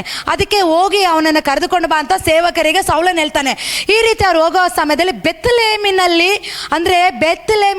ಅಂದರೆ ಈಶಾಯನ ಮಗನಾದ ಒಬ್ಬ ದಾವೀದನ ಕುರಿ ಮೇಯಿಸ್ತಾ ಇರ್ತಾನೆ. ಅವನು ಕುರಿ ಮೇಯಿಸುವಂಥ ಒಬ್ಬ ಮಗನು ಅವನಿಗೆ ಕಿನ್ನರಿ ಬಾರಿಸ್ತಾನೆ. ಅವನು ಕಿನ್ನರಿ ಬಾರಿಸಿದ್ರೆ ದುರಾತ್ಮ ಬಿಟ್ಟು ಹೋಗುತ್ತೆ ಅಂತೇಳಿ ಸೇವಕನಲ್ಲಿ ಪರಿಚಯ ಮಾಡ್ತಾ ಇದ್ದಾನೆ ಸೌಲನ ಬಳಿಯಲ್ಲಿ. ಆವಾಗ ಅವನೇನು ಮಾಡ್ತಾರೆ, ಹೋಗಿ ಅವನನ್ನು ಕರ ತನ್ನಿ ಅಂತೇಳಿ ಅವನು ಅಲ್ಲಿರುವಂಥ ಕುರಿಗಳನ್ನು ಮೇಯಿಸುತ್ತಿರೋ ಮಗನಾದ ದಾವೀದನ ಮಗನನ್ನು ಕಳಿಸು ಅಂತ ಅವನನ್ನು ಕಳಿಸ್ತಾರೆ ತನ್ನ ಸೇವಕನ್ನ. ಅಂದರೆ ದಾವೀದನಿಗೆ ಆಲ್ರೆಡಿ ದೇವರ ಮಕ್ಕಳ 6ನೇ ಅಧ್ಯಾಯ 1ನೇ ವಾಕ್ಯದಲ್ಲಿ ನೋಡೋದಾದ್ರೆ ಆಲ್ರೆಡಿ ಅವನಿಗೆ ಅಭಿಷೇಕ ಆಗಿ ದೇವರನ್ನು ಆಲ್ರೆಡಿ ಆರಿಸಿ ತೆಗೆದುಕೊಂಡಿದ್ದಾರೆ. ನೋಡಿ ಇಲ್ಲಿ 16ನೇ ಅಧ್ಯಾಯ 1ನೇ ವಾಕ್ಯದಲ್ಲಿ, ಅದೇ 1 ಸಮುವೇಲ 16:1 ಯೆಹೋವನು ಸಮುವೇಲನಿಗೆ, ನೀನು ಸೌಲನನ್ನು ಇಸ್ರಾಯೇಲರ ಅರಸನಾಗಿರುವುದಕ್ಕೆ ಅಯೋಗ್ಯನೆಂದು ತಳ್ಳಿಬಿಟ್ಟೆನಲ್ಲ, ನೀನು ಅವನಿಗೋಸ್ಕರ ಎಷ್ಟರವರೆಗೂ ದಿಕ್ಕಿಸುತ್ತಿರುವೆ? ಕೊಂಬು ಎಣ್ಣೆಯಿಂದ ತುಂಬಿಸಿಕೊಂಡು ಬಾ, ನಾನು ನಿನ್ನನ್ನು ಬೆತ್ಲೆಹೇಮಿನವನಾದ ಈಶಾನ ಬಳಿಗೆ ಕಳಿಸುತ್ತೇನೆ. ಅವನ ಮಕ್ಕಳಲ್ಲೊಬ್ಬನ ಅರಸನಾಗಿ ಆರಿಸಿಕೊಂಡಿದ್ದೇನೆ ಎಂದು ಹೇಳಿದನು. ಅದಕ್ಕೆ ಸಮುವೇಲನು, ನಾನು ಹೋಗುವುದನ್ನು ಹೇಗೆ ಎಂದು ಸೌಲನಿಗೆ ಗೊತ್ತಾದರೆ ಅವನು ನನ್ನನ್ನು ಕೊಂದು ಹಾಕುನಲ್ಲವೇ ಅನ್ನಲು ಅವನು, ನೀನು ಒಂದು ಗಡಸನ್ನು ತೆಗೆದುಕೊಂಡು ಹೋಗಿ ಯೆಹೋವನಿಗೋಸ್ಕರ ಯಜ್ಞವನ್ನು ಮಾಡೋದಕ್ಕೆ ಬಂದಿದ್ದೇನೆ ಅಂತ ಹೇಳಿ ಈಶಾನಿಗೆ ಅದಕ್ಕೆ ಕರೆ. ಅಂದರೆ ಅದು ಮುಂದಿನ ವಾಕ್ಯ ನಾವು ಓದೋದಕ್ಕೆ ಹೋಗೋದಿಲ್ಲ, ಸಮಯ ಇಲ್ಲ. ಇಲ್ಲಿ ಸಾಮುವೇಲ್ ಪ್ರವಾದಿ ಏನು ಮಾಡ್ತಾ ಇರ್ತಾನೆ, ಸೌಲನನ್ನು ಅರಸನಾಗಿ ಮಾಡಿದ್ದಕ್ಕೆ ದೇವರಿಗೆ ವಿರೋಧವಾಗಿ ಮಾಡ್ತಾ ಇದ್ದಾನೆ ಅಂತೇಳಿ ಅವನು ಪಶ್ಚಾತ್ತಾಪ ಪಡ್ತಾ ಇರ್ತಾನೆ. ಪಶ್ಚಾತ್ತಾಪ ಪಡೋದು ನೋಡಿ ದೇವರು ಸುಮ್ಮನೆ ಇರ್ತಾರಾ? ತನ್ನ ಪಟ್ಟಣ ಹಾಳಾಗ್ತಾ ಇದೆ, ತನ್ನ ಜನರ ನಾಶವಾಗ್ತಾ ಇದ್ದಾರೆ, ಕುರಿಗಳ ಶಬ್ದ ದೇವರಿಗೆ ಕೇಳಿಸ್ತಾ ಇದೆ, ಅಯ್ಯೋ ಅಂತ ಕೂಗುವಿನ ಶಬ್ದ ಕೇಳಿಸ್ಕೊಂಡು ದೇವರಿಗೆ ಅವಿಧೇಯತ್ವ ಮಾಡಿ ಅರಸನಾಗಿದ್ದೇನೆ ಅಂತೇಳಿ, ರಾಜನಾಗಿದ್ದೇನೆ ಅಂತೇಳಿ, ಏನು ಬೇಕಾದರೂ ಮಾಡ್ತೀನಿ ಅಂತೇಳಿ ದೇವರಿಗೆ ವಿರುದ್ಧವಾಗಿ ಮಾಡ್ತಾರೆ. ದೇವ್ರು ನೋಡ್ಕೊಂಡು ಸುಮ್ಮನೆ ಇರ್ತಾರಾ? ಖಂಡಿತ ಸುಮ್ಮನೆ ಇರೋದಿಲ್ಲ. ಸೌಲನ್ನು ವಿರುದ್ಧವಾಗಿ ಮಾಡುವಾಗ ದೇವರು ಸಮುವೇಲ್ ಪ್ರವಾದಿ ಬಳಿಯಲ್ಲಿ ಹೇಳ್ತಾ ಇದ್ದಾರೆ, ಎಷ್ಟು ದಿನ ಸೌಲನ್ಗೋಸ್ಕರ ದುಃಖಿಸ್ಕೊಂಡಿರ್ತೀಯ? ನೋಡಿ ದೇವರ ಮಕ್ಕಳೇ, ಕೆಲವು ಟೈಮು ನಾವು ದೇವರ ಮಕ್ಕಳಿಗೋಸ್ಕರ, ನಮ್ಮ ಸಭೆಗೆ ಬರೋ ಜನರಿಗೋಸ್ಕರ ಕೆಲವು ಟೈಮ್ ನಾವು ಪ್ರಾರ್ಥನೆ ಮಾಡ್ತಾ ಇರ್ತೀವಿ, ದೇವರೇ ಆ ವ್ಯಕ್ತಿನ ಬದಲಾಯಿಸು, ಆ ವ್ಯಕ್ತಿನ ರೂಪಾಂತರ ಮಾಡು, ಆ ವ್ಯಕ್ತಿನ ಚೇಂಜ್ ಮಾಡಿ ನಿನ್ನ ಮಗನಾಗಿರೋದಕ್ಕೆ ನೀನು ಕೃಪೆ ಕೊಡು ಅಂತೇಳಿ ಅನೇಕ ದಿವಸಗಳಿಂದ ನಾವು ಅನೇಕ ವರ್ಷಗಳಿಂದ ಪ್ರಾರ್ಥನೆ ಮಾಡ್ತಾ ಇರ್ತೀವಿ. ನಮ್ಮ ಪ್ರಾರ್ಥನೆ ಕೇಳಿ, ನಮ್ಮ ಕೂಗನೆ ಕೇಳಿ ದೇವರು ಏನು ಮಾಡ್ತಾ ಇರ್ತಾರೆ, ಅವ್ರನ್ನ ಬದಲಾವಣೆ ಮಾಡ್ತಾ ಇರ್ತಾರೆ, ಅವ್ರನ್ನ ಚೇಂಜ್ ಮಾಡ್ತಾ ಇರ್ತಾರೆ.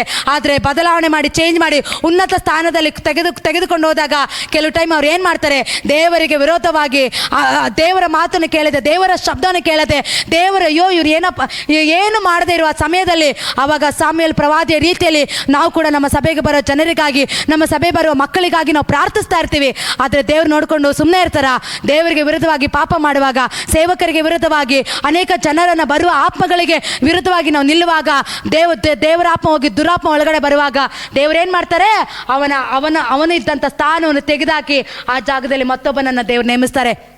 ಇವತ್ತು ಸೌಲನನ್ನು ದೇವರು ಇಸ್ರಾಯೇಲನ ರಾಜನಾಗಿ ಮಾಡೋದಕ್ಕೆ, ಆಳ್ವಿಕೆ ಮಾಡೋದಕ್ಕೆ ಅಭಿಷೇಕ ಮಾಡಿದ್ರು. ಆದರೆ ಅದನ್ನು ಉಳಿಸ್ಕೊಳ್ಳಿಲ್ಲ. ಅದನ್ನು ದೇವರಿಗೆ ವಿರುದ್ಧವಾಗಿ ಅವನು ಪಾಪ ಮಾಡ್ದ, ದೇವರಿಗೆ ವಿರುದ್ಧವಾಗಿ ಅವನು ಎದ್ದು ನಿಂತ್ಕೊಂಡ.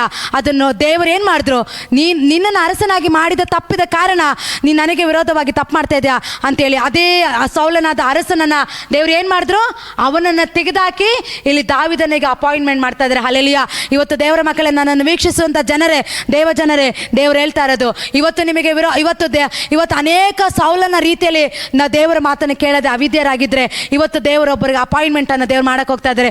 ದಾವೀದನ ಮೇಲೆ ಬಂದಂಥ ಅಭಿಷೇಕ ಇವತ್ತು ನಿಮ್ಮ ಮೇಲೆ ಬರೋದಕ್ಕಾಗಿ ಹೋಗ್ತಾ ಇದೆ. ಇವತ್ತು ದೇವರ ಮಕ್ಕಳೇ, ಅನೇಕ ನಿಮ್ಮನ್ನು ದೂಷಿಸಿರ್ಬೋದು, ಅನೇಕ ನಿಮಗೆ ವಿರೋಧವಾಗಿ ಮಾತಾಡಿರ್ಬೋದು. ಏನು ದೇವರು ಅಂತ ಹೋಗ್ತೀಯಾ, ಸಭೆ ಅಂತ ಹೋಗ್ತೀಯಾ, ಪ್ರಾರ್ಥನೆ ಅಂತ ಹೋಗ್ತೀಯಾ, ಯಾವಾಗೂ ಆರಾಧನೆ ಮಾಡ್ತೀಯಾ, ಯಾವಾಗೂ ಪ್ರಾರ್ಥನೆ ಮಾಡ್ತೀಯ ಅಂತೇಳಿ ಅನೇಕ ನಿಮ್ಮನ್ನು ಹೀಯಾಳಿಸ್ತಾ ಇರ್ಬೋದು. ಆದರೆ ಸೌಲನನ್ನು ದೇವರ ರಾಜನಾಗಿ ಮಾಡಿದ ಆ ಸೌಲನ ಮಾಡಬೇಕಾದ ಸರಿಯಾದ ರೀತಿಯಲ್ಲಿ ದೇವರಿಗೆ ಯಜ್ಞವನ್ನು ಅರ್ಪಿಸದೆ ಹೋದರೆ, ದೇವರಿಗೆ ಮೆಚ್ಚುಗೆ ಆದ ರೀತಿಯಲ್ಲಿ, ದೇವರಿಗೆ ಒಪ್ಪುವಂಥ ರೀತಿಯಲ್ಲಿ ದೇವರು ಮತ್ತೊಬ್ಬನನ್ನು ಅಪಾಯಿಂಟ್ಮೆಂಟ್ ಮಾಡ್ತಾ ಇದ್ದಾರೆ. ಹಲ್ಲೆಲೂಯಾ. ಮತ್ತೊಬ್ಬನನ್ನು ಅಭಿಷೇಕ ಮಾಡಿ ಅಪಾಯಿಂಟ್ ಮಾಡಿ ಅದೇ ಜಾಗದಲ್ಲಿ ಅವನನ್ನು ಇಸ್ರಾಯೇಲ್ ಆಗಿ ದೇವರು ನೇಮಿಸೋದಕ್ಕಾಗಿ ಹೋಗ್ತಾ ಇದ್ದಾರೆ. ಇಲ್ಲಿ ಯಾರು? ದಾವಿದನು ಯಾರಾಗಿದ್ದ? ವಿದ್ಯಾಭ್ಯಾಸ ಇಲ್ಲದ ದಾವಿದನು, ಜ್ಞಾನ ಇಲ್ಲದ ದಾವಿದನು, ಏನು ಗೊತ್ತಿಲ್ಲದ ದಾವಿದನು. ದೇವರು ಏನು ಮಾಡ್ತಾ ಇದ್ದಾರೆ? ಕುರಿ ಮೇಯಿಸುವಂಥ ದಾವಿದನನ್ನು ದೇವರು ಆರಿಸಿ ಅವನನ್ನು ಅಭಿಷೇಕ ಮಾಡು ಅಂತೇಳಿ ಸಾಮುವೇಲ್ ಪ್ರವಾದಿಗೆ ಹೇಳ್ತಾ ಇದ್ದಾರೆ. ಸಾಮುವೇಲ್ ಪ್ರವಾದಿ ಏನು ಮಾಡ್ತಾರೆ ಅದನ್ನು ನಾನು ವಿವರಿಸೋದಕ್ಕಾಗಿ ಹೋಗೋದಿಲ್ಲ. ಇಲ್ಲಿ ಅದರ ವಾಕ್ಯ 16ನೇ ಅಧ್ಯಾಯ ನೀವು ಓದೋದಾದ್ರೆ ದಾವಿದನ ಚರಿತ್ರೆ ಕುರಿತಲ್ಲಿ ಬರೆಯಲ್ಪಟ್ಟಿದೆ. ಸಾಮುವೇಲ್ ಪ್ರವಾದಿ ಏನು ಮಾಡ್ತಾನೆ? ನಿಮಿಷ. ಈಶಾನ ಮನೆಗೆ ಹೋಗ್ತಾರೆ. ದೇವ್ರು ಹೇಳ್ತಾರೆ ಈಶಾನ ಮನೆಗೆ ಹೋಗು, ಅದರಲ್ಲೊಬ್ಬ ಬಾಲಕನಿದ್ದಾನೆ, ಅವನನ್ನು ನೀನು ಅಭಿಷೇಕ ಮಾಡು ಅಂತೇಳಿ ಸಾಮುವೇಲನ್ನು ದೇವ್ರು ಕಲಿಸ್ತಾರೆ. ಯಾರ ಮನೆಗೆ? ಈಶಾನ ಮನೆಗೆ. ಈಶಾನ ಮನೆಗೆ ಹೋದಾಗ ಅವನಿಗೆ ಅನೇಕ ಮಕ್ಕಳಿರ್ತಾರೆ, ಅನೇಕ ವಿದ್ಯಾವಂತರು, ಬುದ್ಧಿವಂತರು. ಈಶಾನಿಗೆ 8 ಜನ ಮಕ್ಕಳಿರ್ತಾರೆ. 8 ಜನ ಮಕ್ಕಳಲ್ಲಿ 7 ಜನ ಒಳ್ಳೆ ವಿದ್ಯಾವಂತರಾಗಿರ್ತಾರೆ, ಬುದ್ಧಿವಂತರಾಗಿರ್ತಾರೆ, ಒಳ್ಳೆ ಬಲಶಾಲಿಗಳಾಗಿರ್ತಾರೆ, ಬಲಿಷ್ಠರಾಗಿರ್ತಾರೆ, ಜ್ಞಾನವಾಗಿರ್ತಾರೆ. ಅಲ್ಲಿ ವಾಕ್ಯದಲ್ಲಿ ಓದೋದಾದ್ರೆ ಎಲ್ಲ ಬರೆಯಲ್ಪಟ್ಟಿದೆ. ಆ 7 ಜನದಲ್ಲಿ ಅಲ್ಲಿ ಸಾಮುವೇಲ್ ಪ್ರವಾದಿ ಹೋಗ್ಬಿಟ್ಟು ಈಶಾನ ಮನೆಯ ಒಳಗಡೆ ಹೋಗಿ ದೇವ್ರನ್ನ ಕೇಳ್ತಾರೆ, ದೇವರೇ ಇವನ್ನ ನಾನು ಅಭಿಷೇಕ ಮಾಡಬೇಕಾ ಅಂತೇಳಿ. ದೇವ್ರು ಹೇಳ್ತಾರೆ ಇಲ್ಲ 7 ಜನದಲ್ಲಿ ಇವನ್ ಯಾರು ನೀನು ಅಭಿಷೇಕ ಮಾಡಬೇಕಾಗಿಲ್ಲ ಅಂತ ಸಾಮುವೇಲ್ಗೆ ದೇವ್ರು ಹೇಳ್ತಾರೆ. ಅವಾಗ ಇನ್ಯಾರಿದ್ದಾರೆ ದೇವ್ರೆ, ಇನ್ಯಾರ ನಾನು ಅಭಿಷೇಕ ಮಾಡಬೇಕಂತ ಸಾಮುವೇಲ್ ಪ್ರವಾದಿ ದೇವರ ಬಳಿಯಲ್ಲಿ ಕೇಳುವಾಗ ಇನ್ನೂ ಒಬ್ಬನ ಮಗನಿದ್ದಾನೆ, ಈಶಾನನ್ನು ಕೇಳು ಅಂತ ಸಾಮುವೇಲ್ ಬಳಿಯಲ್ಲಿ ದೇವರಾತ್ಮ ಹೇಳ್ತಾರೆ. ಆವಾಗ ಸಾಮುವೇಲ್ ಪ್ರವಾದಿ ಏನು ಹೇಳ್ತಾರೆ? ನಿನಗೆ ಇನ್ನೊಬ್ಬ ಮಗನಿದ್ದಾನ ಅಂತ ಕೇಳ್ತಾರೆ. ಹೌದು ಪ್ರವಾದಿ, ನನಗೆ ಇನ್ನೊಬ್ಬ ಮಗನಿದ್ದಾನೆ, ಅವನು ಏನಕ್ಕೂ ಬೇಡದ ಇರೋನು, ಯಾರಿಗೂ ಪ್ರಯೋಜನ ಇಲ್ಲದವನು, ವಿದ್ಯಾವಂತ ಇಲ್ಲ, ಅವನು ಬುದ್ಧಿ ಇಲ್ಲ, ಅವನಿಗೆ ಜ್ಞಾನ ಇಲ್ಲ, ಅವನು ಯಾರಿಗೂ ಬೇಡದವನು, ನಮ್ಮ ಮನೆಗೆ ಅವನು ಬೇಡದವನು, ನಮ್ಮ ಮನೆಗೆ ಅವನೊಬ್ಬ ತಲೆನೋವು, ಅವನು ಗಿಡ್ಡನಾಗಿದ್ದಾನೆ, ಅವನು ವಿದ್ಯಾವಂತನಿಲ್ಲ, ಅವನಿಗೆ ಜ್ಞಾನ ಇಲ್ಲ, ಅವನನ್ನು ಕುರಿ ಮೇಯಿಸೋದಕ್ಕಾಗಿ ನಾನು ಕಲಿಸಿದ್ದೇನೆ, ಅರಣ್ಯಕ್ಕೆ ಅವನು ಕುರಿ ಮೇಯಿಸೋದಕ್ಕಾಗಿ ಹೋಗಿದ್ದಾನೆ, ನಮ್ಮ ಕುಟುಂಬಕ್ಕೆ ಅವನು ಏನಕ್ಕೂ ಯೋಗ್ಯತೆ ಇಲ್ಲ ಅಂತೇಳಿ ತಂದೆ ಅವನ ಬಳಿಯಲ್ಲಿ ಅವನನ್ನು ಪರಿಚಯ ಮಾಡ್ತಾ ಇದ್ದಾರೆ. ಯಾರು ಬೇಡ, ತಂದೆ ಬೇಡ ಅಂತ ಹೇಳಿದ ಅದೇ ದಾವಿದನನ್ನ ಪರಲೋಕದಲ್ಲಿರೋ ತಂದೆ ಇವತ್ತು ಅವನನ್ನು ಆರಿಸ್ಕೊಳ್ತಾ ಇದ್ದಾರೆ. ಇವತ್ತು ದೇವರ ಮಕ್ಕಳೇ, ಎತ್ತ ತಂದೆ ತಾಯಿ ನಿಮ್ಮನ್ನು ಕೈ ಬಿಟ್ಟಿದ್ದಾರಾ? ನಿಮ್ಮ ಸಂಬಂಧಿಕ ನಿಮ್ಮನ್ನು ಕೈ ಬಿಟ್ಟಿದ್ದಾರಾ? ನೀವು ಯಾರಿಗೂ ಪ್ರಯೋಜನ ಇಲ್ಲ ಅಂತೇಳಿ ನಿಮ್ಮನ್ನು ತಳ್ಳಲ್ಪಟ್ಟಿದ್ದಾರಾ? ಯಾರಿಗೂ ಬೇಡ ಅಂತೇಳಿ ಬಿಸಾಡಿದ ರೀತಿಯಲ್ಲಿ ಒಂದು ಮೂಲೆ ಗಲ್ಲಾಗಿದ್ದೀರಾ? ನೀವು ಒಂದು ಪ್ರಯೋಜನಕ್ಕೆ ಇವಳೊಂದು ತಲೆನೋವು, ಇವಳೊಂದು ಏನಕ್ಕೆ ನನ್ನ ಹೊಟ್ಟೆಯಲ್ಲಿ ಹುಟ್ಟಿದಲೋ, ಈತನ ಯಾಕೆ ನನ್ನ ಹೊಟ್ಟೆಯಲ್ಲಿ ಹುಟ್ಟಿದ ಅಂತೇಳಿ ನಿನ್ನ ಕುಟುಂಬದ ನಿನ್ನ ಬಗ್ಗೆ ಮಾತಾಡ್ತಾ ಇದ್ದಾರಾ? ಈ ಲೋಕದಲ್ಲಿರೋರು ಎಲ್ಲರೂ ನಿನ್ನನ್ನು ತೊರಿಬೋದು, ಎಲ್ಲರೂ ನಿನ್ನ ಪ್ರಯೋಜನ ಇಲ್ಲ, ನಿನಗೆ ವಿದ್ಯಾಭ್ಯಾಸ ಇಲ್ಲ, ನಿನಗೆ ಜ್ಞಾನ ಇಲ್ಲ ಅಂತೇಳಿ ನಿನ್ನನ್ನು ಕುರಿ ಮೇಯಿಸೋದಕ್ಕಾಗಿ ನಿನ್ನನ್ನು ಕಲಿಸಿರ್ಬೋದು, ಇಲ್ಲ ನಿನಗೆ ಸರಿಯಾದ ವಿದ್ಯಾಭ್ಯಾಸ ನಿನ್ನ ತಂದೆ ತಾಯಿ ನಿನಗೆ ಕೊಡದೇ ಇರ್ಬೋದು. ದೇವರ ಮಕ್ಕಳೇ, ಕುರಿ ಮೇಯಿಸುವಂಥ ದಾವಿದನನ್ನು ಯಾರು ಆರಿಸ್ಕೊಂಡಿದ್ದು? ಪರಲೋಕದಲ್ಲಿರುವಂಥ ರಾಜಾದಿರಾಜನು, ಸರ್ವಶಕ್ತನ ತಾಯಿಯ ಗರ್ಭದಲ್ಲಿ ಸೃಷ್ಟಿಸಿದಂಥ ದೇವರವನನ್ನು ಆಯ್ಕೆ ಮಾಡ್ತಾ ಇದ್ದಾರೆ. ಅಲ್ಲಿ ಸಾಮುವೇಲ್ ಹೇಳ್ತಾ ಇದ್ದಾನೆ, ನಿನ್ನ ಮಗನನ್ನು ಇನ್ನೊಬ್ಬ ಮಗನನ್ನು ಕರಿ ಅಂತ ಹೇಳ್ತಾ ಇದ್ದಾರೆ. ಅವರ ಅಣ್ಣಂದಿರಿಗೆಲ್ಲ ಶಾಕು. ಏನಕ್ಕೆ ಕುರಿ ಮೇಯಿಸೋನನ್ನು ದೇವರು ಆರಿಸ್ಕೊಳ್ತಾ ಇದ್ದಾರಾ? ಕುರಿ ಮೇಯಿಸೋವನನ್ನು ದೇವ್ರನ್ನ ಅಭಿಷೇಕ ಮಾಡ್ತಾ ಇದ್ದಾರಾ? ಅವನಿಗೆ ರಾಜ ಅಭಿಷೇಕ ಸಿಗ್ತಾ ಇದೆ ಅಂತೇಳಿ ಅಲ್ಲಿರೋರು ಆಶ್ಚರ್ಯ ಪಡ್ತಾರೆ. ನೋಡಿ ದೇವರ ಮಕ್ಕಳೇ, ಆಮೇಲೆ 13ನೇ ವಾಕ್ಯದಲ್ಲಿ ನೋಡುವುದಾದರೆ, ಸಾಮುವೇಲನು ಎಣ್ಣೆಯ ಕೊಂಬನ್ನು ತೆಗೆದುಕೊಂಡು ಅವನನ್ನು ಅವನ ಸಹೋದರರ ಮಧ್ಯದಲ್ಲಿ ಅಭಿಷೇಕ ಮಾಡಿದನು. ಯಾರ ಮಧ್ಯದಲ್ಲಿ? ತನ್ನ ಸಹೋದರರ ಮಧ್ಯದಲ್ಲಿ ಸಾಮುವೇಲನು ಏನು ಮಾಡಿದ? ದಾವಿದನನ್ನು ಅಭಿಷೇಕ ಮಾಡಿದನು. ಅಲ್ಲೆಲಿಯ. ಆಮೇಲೆ ಆದ ನಂತರ ಸಾಮುವೇಲನು ರಾಮಕ್ಕೆ ಹೊರಟು ಹೋದನು. ಅಲ್ಲೆಲಿಯ. ಅದೇ ರೀತಿಯಾಗಿ ದೇವರ ಮಕ್ಕಳೇ, ದಾವಿದನ್ನು ಕುರಿ ಮೇಯಿಸ್ತಾ ಇದ್ರು ಕೂಡ ಅವನು ತಂದೆಯಾದ ದೇವರನ್ನು ಆರಾಧಿಸ್ತಾ ಇದ್ದ.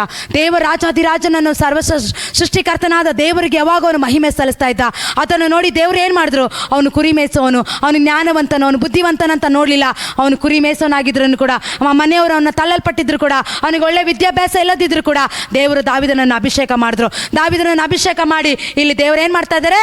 ಅಪಾಯಿಂಟ್ಮೆಂಟ್ ಮಾಡ್ತಾ ಇದ್ದಾರೆ. ಸೌಲನ ಮೇಲಿದ್ದಂಥ ಅಭಿಷೇಕ ಹೋಗಿ ಯಾವಾಗ ಅವನ ಮೇಲೆ ದುರಾತ್ಮ ಬಂತು, ಸೌಲನ ಅಲ್ಲಿ ಇಸ್ರಾಯೇಲಿಗೆ ಅರಸನಾಗಿದ್ದ ಅದೇ ಸೌಲನನ್ನು ತೆಗೆದುಹಾಕಿ ದಾವಿದನನ್ನು ಏನು ಮಾಡ್ತಾ ಇದ್ದಾರೆ? ಅದೇ ಸ್ಥಳದಲ್ಲಿ ಅದೇ ಇಸ್ರಾಯೇಲ್ ಜನರಿಗೆ ಅವನನ್ನು ರಾಜ ಅಭಿಷೇಕ ಮಾಡ್ತಾ ಇದ್ದಾರೆ. ಹಲ್ಲೆಲೂಯಾ. ಅದೇ ರೀತಿ ದೇವರ ಮಕ್ಕಳೇ, ಇವತ್ತು ಅನೇಕ ಸೌಲನ ರೀತಿಯಲ್ಲಿ ಅನೇಕ ಎದ್ದಿರ್ಬೋದು. ಇವತ್ತು ದೇವರಿಗೆ ಇಷ್ಟ ಆಗದ ರೀತಿಯಲ್ಲಿ, ಪರಿಶುದ್ಧ ಜೀವನ ಮಾಡದ ರೀತಿಯಲ್ಲಿ, ದೇವರಿಗೆ ಕೋಪ ಭರಿಸೋ ರೀತಿಯಲ್ಲಿ ಇರುವಂಥ ಸೌಲನನ್ನು ದೇವರು ತೆಗೆದುಹಾಕಿ ಇವತ್ತು ದಾವಿದನನ್ನು ಎಬ್ಬಿಸೋದಕ್ಕಾಗಿ ಹೋಗ್ತಾ ಇದ್ದಾರೆ. ದಾವಿದನ ಮೇಲೆ ಬಂದಂಥ ಬಲವಾದ ಅಭಿಷೇಕ ದೇವರು ಆ ಇಸ್ರಾಯೇಲಿಗೆ ಅರಸನಾಗಿ ದೇವರು ಮಾಡೋದಕ್ಕಾಗಿ ಹೋಗ್ತಾ ಇದ್ದಾರೆ. ಇನ್ನು ಆ ವಾಕ್ಯ ನೋಡೋದಾದ್ರೆ, ಆಮೇಲೆ ಇಲ್ಲಿ 14ನೇ ವಾಕ್ಯದಲ್ಲಿ ಅವನೇನು ಮಾಡ್ತಾನೆ? ತನ್ನ ಸೇವಕನ್ನ ಕಲಿಸಿ, ಅಲ್ಲಿ ಅಭಿಷೇಕ ಆಲ್ರೆಡಿ ಆಗೋಗಿದೆ ದಾವಿದನ ಮೇಲೆ. ಅವನ ಮೇಲೆ ಅಭಿಷೇಕ ಬಂದಿದೆ. ಅಭಿಷೇಕ ಬಂದ ಮೇಲೆ ಅವನು ಕಿನ್ನರಿಗಳನ್ನು ಬಾರಿಸುತ್ತಾ ದೇವ್ರನ್ನ ಅವನ ಆರಾಧನೆ ಮಾಡಿ ದೇವರನ್ನ ಸ್ತುತಿಸುವಾಗಲೇ ಅಲ್ಲಿ ದೇವರನ್ನ ಸ್ತುತಿಸ್ತಾ ಇರ್ತಾನೆ. ಅವನ ಮೇಲೆ ಒಂದು ಬಲವಾದ ದೇವರ ಆತ್ಮನ ಅಭಿಷೇಕ ದಾವಿದನ ಮೇಲೆ ಇತ್ತು. ಆವಾಗ ಆ ಸೇವಕರು ಏನ್ ಮಾಡ್ತಾರೆ, ಬೆತ್ಲೆಹೇಮಿನಲ್ಲಿ ಈಶಾನ ಮಗನಾದ ಕುರಿ ಮೇಯಿಸುವನಾದ ದಾವಿದನನ್ನು ಸೌಲನ ಮನೆಗೆ ಕರೆತಂದು ಅಲ್ಲಿ ಏನ್ ಮಾಡ್ತಾ ಇದ್ದಾರೆ, ಕಿನ್ನರಿಯನ್ನು ಬಾರಿಸ್ತಾ ಇದ್ದಾನೆ. ಕಿನ್ನರಿ ಬಾರಿಸುವಾಗಲೇ ಸೌಲನ ಮೇಲೆ ಇದ್ದಂಥ ದುರಾತ್ಮ ಅವನನ್ನು ಬಿಟ್ಟು ಹೋಯ್ತು. ಹಲ್ಲೆಲೂಯಾ. ನೋಡಿ ದೇವರ ಮಕ್ಕಳೇ, ಅವನೇನು ದೊಡ್ಡದಾಗಿ ಪ್ರಾರ್ಥನೆ ಮಾಡಲಿಲ್ಲ, ದೊಡ್ಡದಾಗಿ ಅವನೇನು ಮಾಡಿಲ್ಲ. ಜಸ್ಟ್ ಅವನು ಕಿನ್ನರಿಯನ್ನು ಬಾರಿಸುತ್ತಾ ದೇವ್ರನ್ನ ಆರಾಧನೆ ಮಾಡ್ತಾ ಇದ್ದಾನೆ. ದೇವ್ರನ್ನ ಆರಾಧನೆ ಮಾಡ್ತಾ ಮಾಡ್ತಾ ಮಾಡ್ತಾ ಸೌಲನಲ್ಲಿದ್ದಂಥ ದುರಾತ್ಮ ಅವನನ್ನು ಬಿಟ್ಟು ಹೋಯ್ತು. ದೇವರ ಮಕ್ಕಳೇ, ಅದೇ ರೀತಿಯಾಗಿ ಇವತ್ತು ದೇವ್ರು ನಿನ್ನನ್ನು ಅಭಿಷೇಕ ಮಾಡಿದಾರ. ಇವತ್ತು ಸೌಲನನ್ನು ತೆಗೆದುಹಾಕಿ ಇವತ್ತು ನಿನ್ನನ್ನು ಅಪಾಯಿಂಟ್ ಮಾಡಿ ನಿನ್ನನ್ನು ರಾಜ ಅಭಿಷೇಕ ಮಾಡಿ ಇವತ್ತು ನಿನ್ನನ್ನು ದೇವರು ಕರೆದಿದ್ದಾರ. ಯಾವ ರೀತಿ ಸೌಲನ ಮೇಲೆ ಇದ್ದದ್ದು ದುರಾತ್ಮ ಬಿಟ್ಟು ಹೋಯ್ತು, ಅದೇ ರೀತಿ ನಾನು ದೊಡ್ಡ ಸೇವಕರು, ನಾನು ದೊಡ್ಡ ಅಭಿಷಕ್ತನಂತ ಹೇಳ್ಕೊಂಡು, ನಾನೊಂದು ಇಸ್ರಾಯೇಲ್ ಅರಸನಾಗಿದ್ದೇನೆ ಅಂತ ಹೇಳ್ಕೊಂಡು ಅವರ ಮೇಲೆ ದುರಾತ್ಮ ಬಂದಿದ್ರು ಕೂಡ ಈಗ ಎದ್ದೇಳುವಂಥ ದಾವಿದನ ರೀತಿಯಲ್ಲಿ ತಲೆಮಾರುಗಳು ಎದ್ದು ಅನೇಕ ದೇವರಿಗೆ ವಿರೋಧವಾಗಿ, ದೇವ ಜನರಿಗೆ ವಿರೋಧವಾಗಿ ಸುಳ್ಳಾಗಿ ಬೋಧಿಸುವಂಥ ಸುಳ್ಳು ಬೋಧಕರು, ಸುಳ್ಳಾಗಿ ಪ್ರಾರ್ಥನೆ ಸುಳ್ಳಾಗಿ ಮಾಡುವಂಥ ಎಲ್ಲ ಟೀಚಿಂಗ್ಸ್ಗಳನ್ನು, ಸುಳ್ಳಾಗಿ ಮಾಡುವಂಥ ಎಲ್ಲ ಮಿರಾಕಲ್ಗಳು, ಹಣಕ್ಕಾಗಿ ಸೇವೆ ಮಾಡೋರು, ಸ್ಥಾನಕ್ಕಾಗಿ ಸೇವೆ ಮಾಡುವಂಥ ಅಂಥ ಅಭಿಷೇಕ ಇಟ್ಕೊಂಡು ದೇವ ಜನರಿಗೆ ಮೋಸ ಮಾಡುತ್ತಾ, ದೇವರ ಮಕ್ಕಳಿಗೆ ವಂಚನೆ ಮಾಡುತ್ತಾ, ಸುಳ್ಳು ಆಲೋಚನೆಗಳನ್ನು, ಸುಳ್ಳು ಪ್ರವಾದನೆಗಳನ್ನು ಹೇಳುವಂಥ ಅಂಥ ಪ್ರವಾದಿಗಳನ್ನು, ಅಂಥ ಸೇವಕರನ್ನ ಗದರಿಸಬೇಕಾದ್ರೆ ಸೌಲನ ರೀತಿಯಲ್ಲಿ ನಟನೆ ಮಾಡತಕ್ಕಂಥ ಅಂಥ ಅಭಿಷೇಕನ ದೇವರು ತೆಗೆದುಹಾಕಿ ದಾವಿದನ ರೀತಿಯಲ್ಲಿ ಅಭಿಷೇಕವುಳ್ಳ ಅಭಿಷಕ್ತ ಸೇವಕರನ್ನ ದೇವರು ಎಬ್ಬಿಸೋದಕ್ಕಾಗಿ ಹೋಗ್ತಾ ಇದ್ದಾರೆ. ದೇವರ ಮಕ್ಕಳೇ, ದಾವಿದನು ಏನಾಗಿದ್ದ, ಅವನು ಚಿಕ್ಕ ಬಾಲಕನಾಗಿದ್ರು ಕೂಡ, ಅವನಲ್ಲಿ ಯಾವ ಸಾಮರ್ಥ್ಯ ಇಲ್ಲದಿದ್ರು ಕೂಡ ಒಬ್ಬ ಗೋಲಿಯಾತನನ್ನು ಕೊಲ್ಲುವಂಥ ಅಭಿಷೇಕ ಆಯಿತು. ಅಲ್ಲಿ 17ನೇ ವಾಕ್ಯದಲ್ಲಿ ನೋಡುವುದಾದ್ರೆ ಅಲ್ಲಿ ಅನೇಕ ಕಾರ್ಯಗಳಿದೆ. ದೇವರ ಮಕ್ಕಳೇ,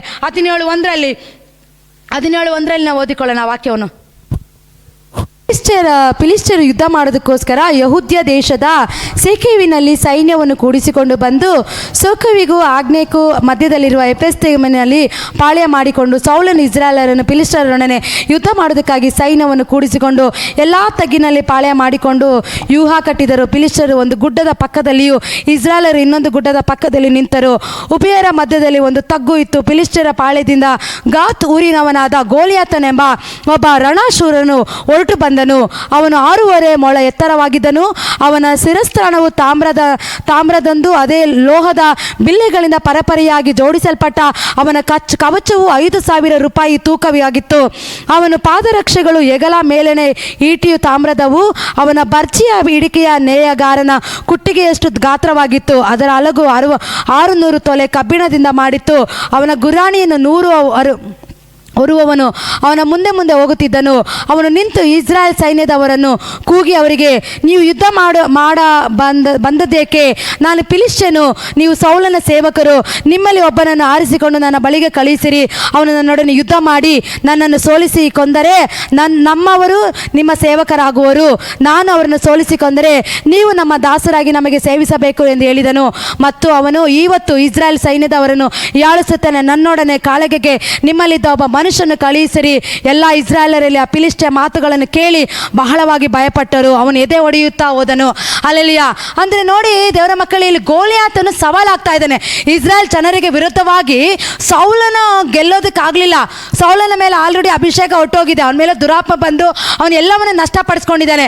ಈ ಗೋಲಿಯಾತನು ಗಾತ್ ಊರಿನಲ್ಲಿ ಗೋಲಿಯಾತನೆಂಬ ಒಬ್ಬ ಮನುಷ್ಯನು ಅವನು ಯಾವ ರೀತಿ ವಸ್ತ್ರಗಳನ್ನ ಧರಿಸ್ಕೊಂಡಿದ್ದಂತೆ, ಶಿರಸ್ತ್ರಾಣ ತಾಮ್ರ, ಲೋಹದ ಬಿಲ್ಲೆಗಳು, ಪರಪರಿಯಾಗಿ ಜೋಡಿಸಲ್ಪಟ್ಟ ಕವಚ, 5,000 ರೂಪಾಯಿ ತೂಕವಿದ್ದಂಥ ಪಾದರಕ್ಷೆಗಳು, ಅವನ ಎದೆಗೆ ಕಟ್ಟಿಕೊಂಡಂಥ ಕವಚ, ಎಷ್ಟು ಬೆಲೆ, ಅಷ್ಟು ಯುದ್ಧಕ್ಕೆ ಬೇಕಾದ ಎಲ್ಲ ಆಯುಧಗಳನ್ನು ಧರಿಸಿಕೊಂಡಿದ್ದಂತೆ ಗೋಲಿಯಾತನು. ಅವನ ಗಾತ್ರ ಎಷ್ಟು 6.5 ಇರುತ್ತೆ. ಅವನು ದಪ್ಪವಾಗಿರ್ತಾನೆ, ನೋಡೋದಕ್ಕೆ ಭಯಂಕರವಾಗಿರ್ತಾನೆ. ಅಂತ ಒಂದು ಗೋಲಿಯಾತನ ಸವಾಲಾಗ್ತಾ ಇದ್ದಾನೆ. ಇವತ್ತು ಇಸ್ರಾಯೇಲರಿಗೆ ವಿರುದ್ಧವಾಗಿ ನೀವು ಯುದ್ಧ ಮಾಡಿ ನನ್ನನ್ನು ಸೋಲಿಸೋದಾದ್ರೆ ನೀವೇನಾಗ್ತೀರಾ? ನನ್ನನ್ನು ಸೋಲಿಸೋದಾದ್ರೆ ನೀವು ಈ ಪಟ್ಟಣವನ್ನು ಆಳ್ವಿಕೆ ಮಾಡ್ತೀರಾ, ಇಲ್ಲಾಂದ್ರೆ ನೀವು ನನ್ನ ದಾಸಿರಾಗ್ತೀರಾ ಅಂತೇಳಿ ಅವನು ಸವಾಲನ್ನು ನುಡಿತಾ ಇದ್ದಾನೆ. ಇದನ್ನು ನೋಡಿ ದೇವರ ಮಕ್ಕಳೇ, ಇಲ್ಲಿ ಅವನು ಸವಾಲು ಹಾಕುವಾಗ ಇಸ್ರಾಯೇಲ್ ಜನರೆಲ್ಲರೂ ಭಯಪಡ್ತಾ ಇದ್ದಾರೆ. ಅಲ್ಲಿ ಭಯಪಟ್ಟು ಅಯ್ಯೋ ನಾವು ಸೋತು ಹೋಗ್ತೀವಿ, ಇದನ್ನು ಇವನನ್ನು ಯುದ್ಧ ಮಾಡಿ ಯಾರಪ್ಪ ಗೆಲ್ತಾರೆ, ಇಷ್ಟು ಒಂದು ಗಾತ್ರದಲ್ಲಿದ್ದಾನೆ, ಇಷ್ಟು ದಪ್ಪದಲ್ಲಿದ್ದಾನೆ, ಈ ವಾಯುಧಕ್ಕೆ ಬೇಕಾದ ಎಲ್ಲ ವಸ್ತ್ರಗಳನ್ನು ಧರಿಸಿಕೊಂಡಿದ್ದಾನೆ, ಎಲ್ಲ ಯುದ್ಧದಲ್ಲೂ ಅವನು ಎಲ್ಲರನ್ನು ಸೋಲಿಸಿ ಅವನು ಜಯಶಾಲಿಯಾಗಿ ಅವನು ಎದೆ ಬಡಿದುಕೊಂಡು ನನ್ನನ್ನು ಗೆಲ್ಲೋರು ಯಾರಿದ್ದಾರೆ ಅಂತೇಳಿ ಅವನು ಎದೆ ಬಡ್ಕೊಳ್ತಾ ಇದ್ದಾನೆ. ಅಂತ ಒಂದು ಸಮಯದಲ್ಲಿ ಯಹೂದ್ಯದ ಬೆತ್ಲೆಹೇಮ್ ಊರಿನ ಪ್ರಾಂತ್ಯನಾದ ಈಶಾನ್ ಎಂಬನು ಸೌಲನ ಕಾಲದಲ್ಲಿ ಬಹುವೃದ್ಧನಾಗಿದ್ದಾನೆ. ಇವನು 8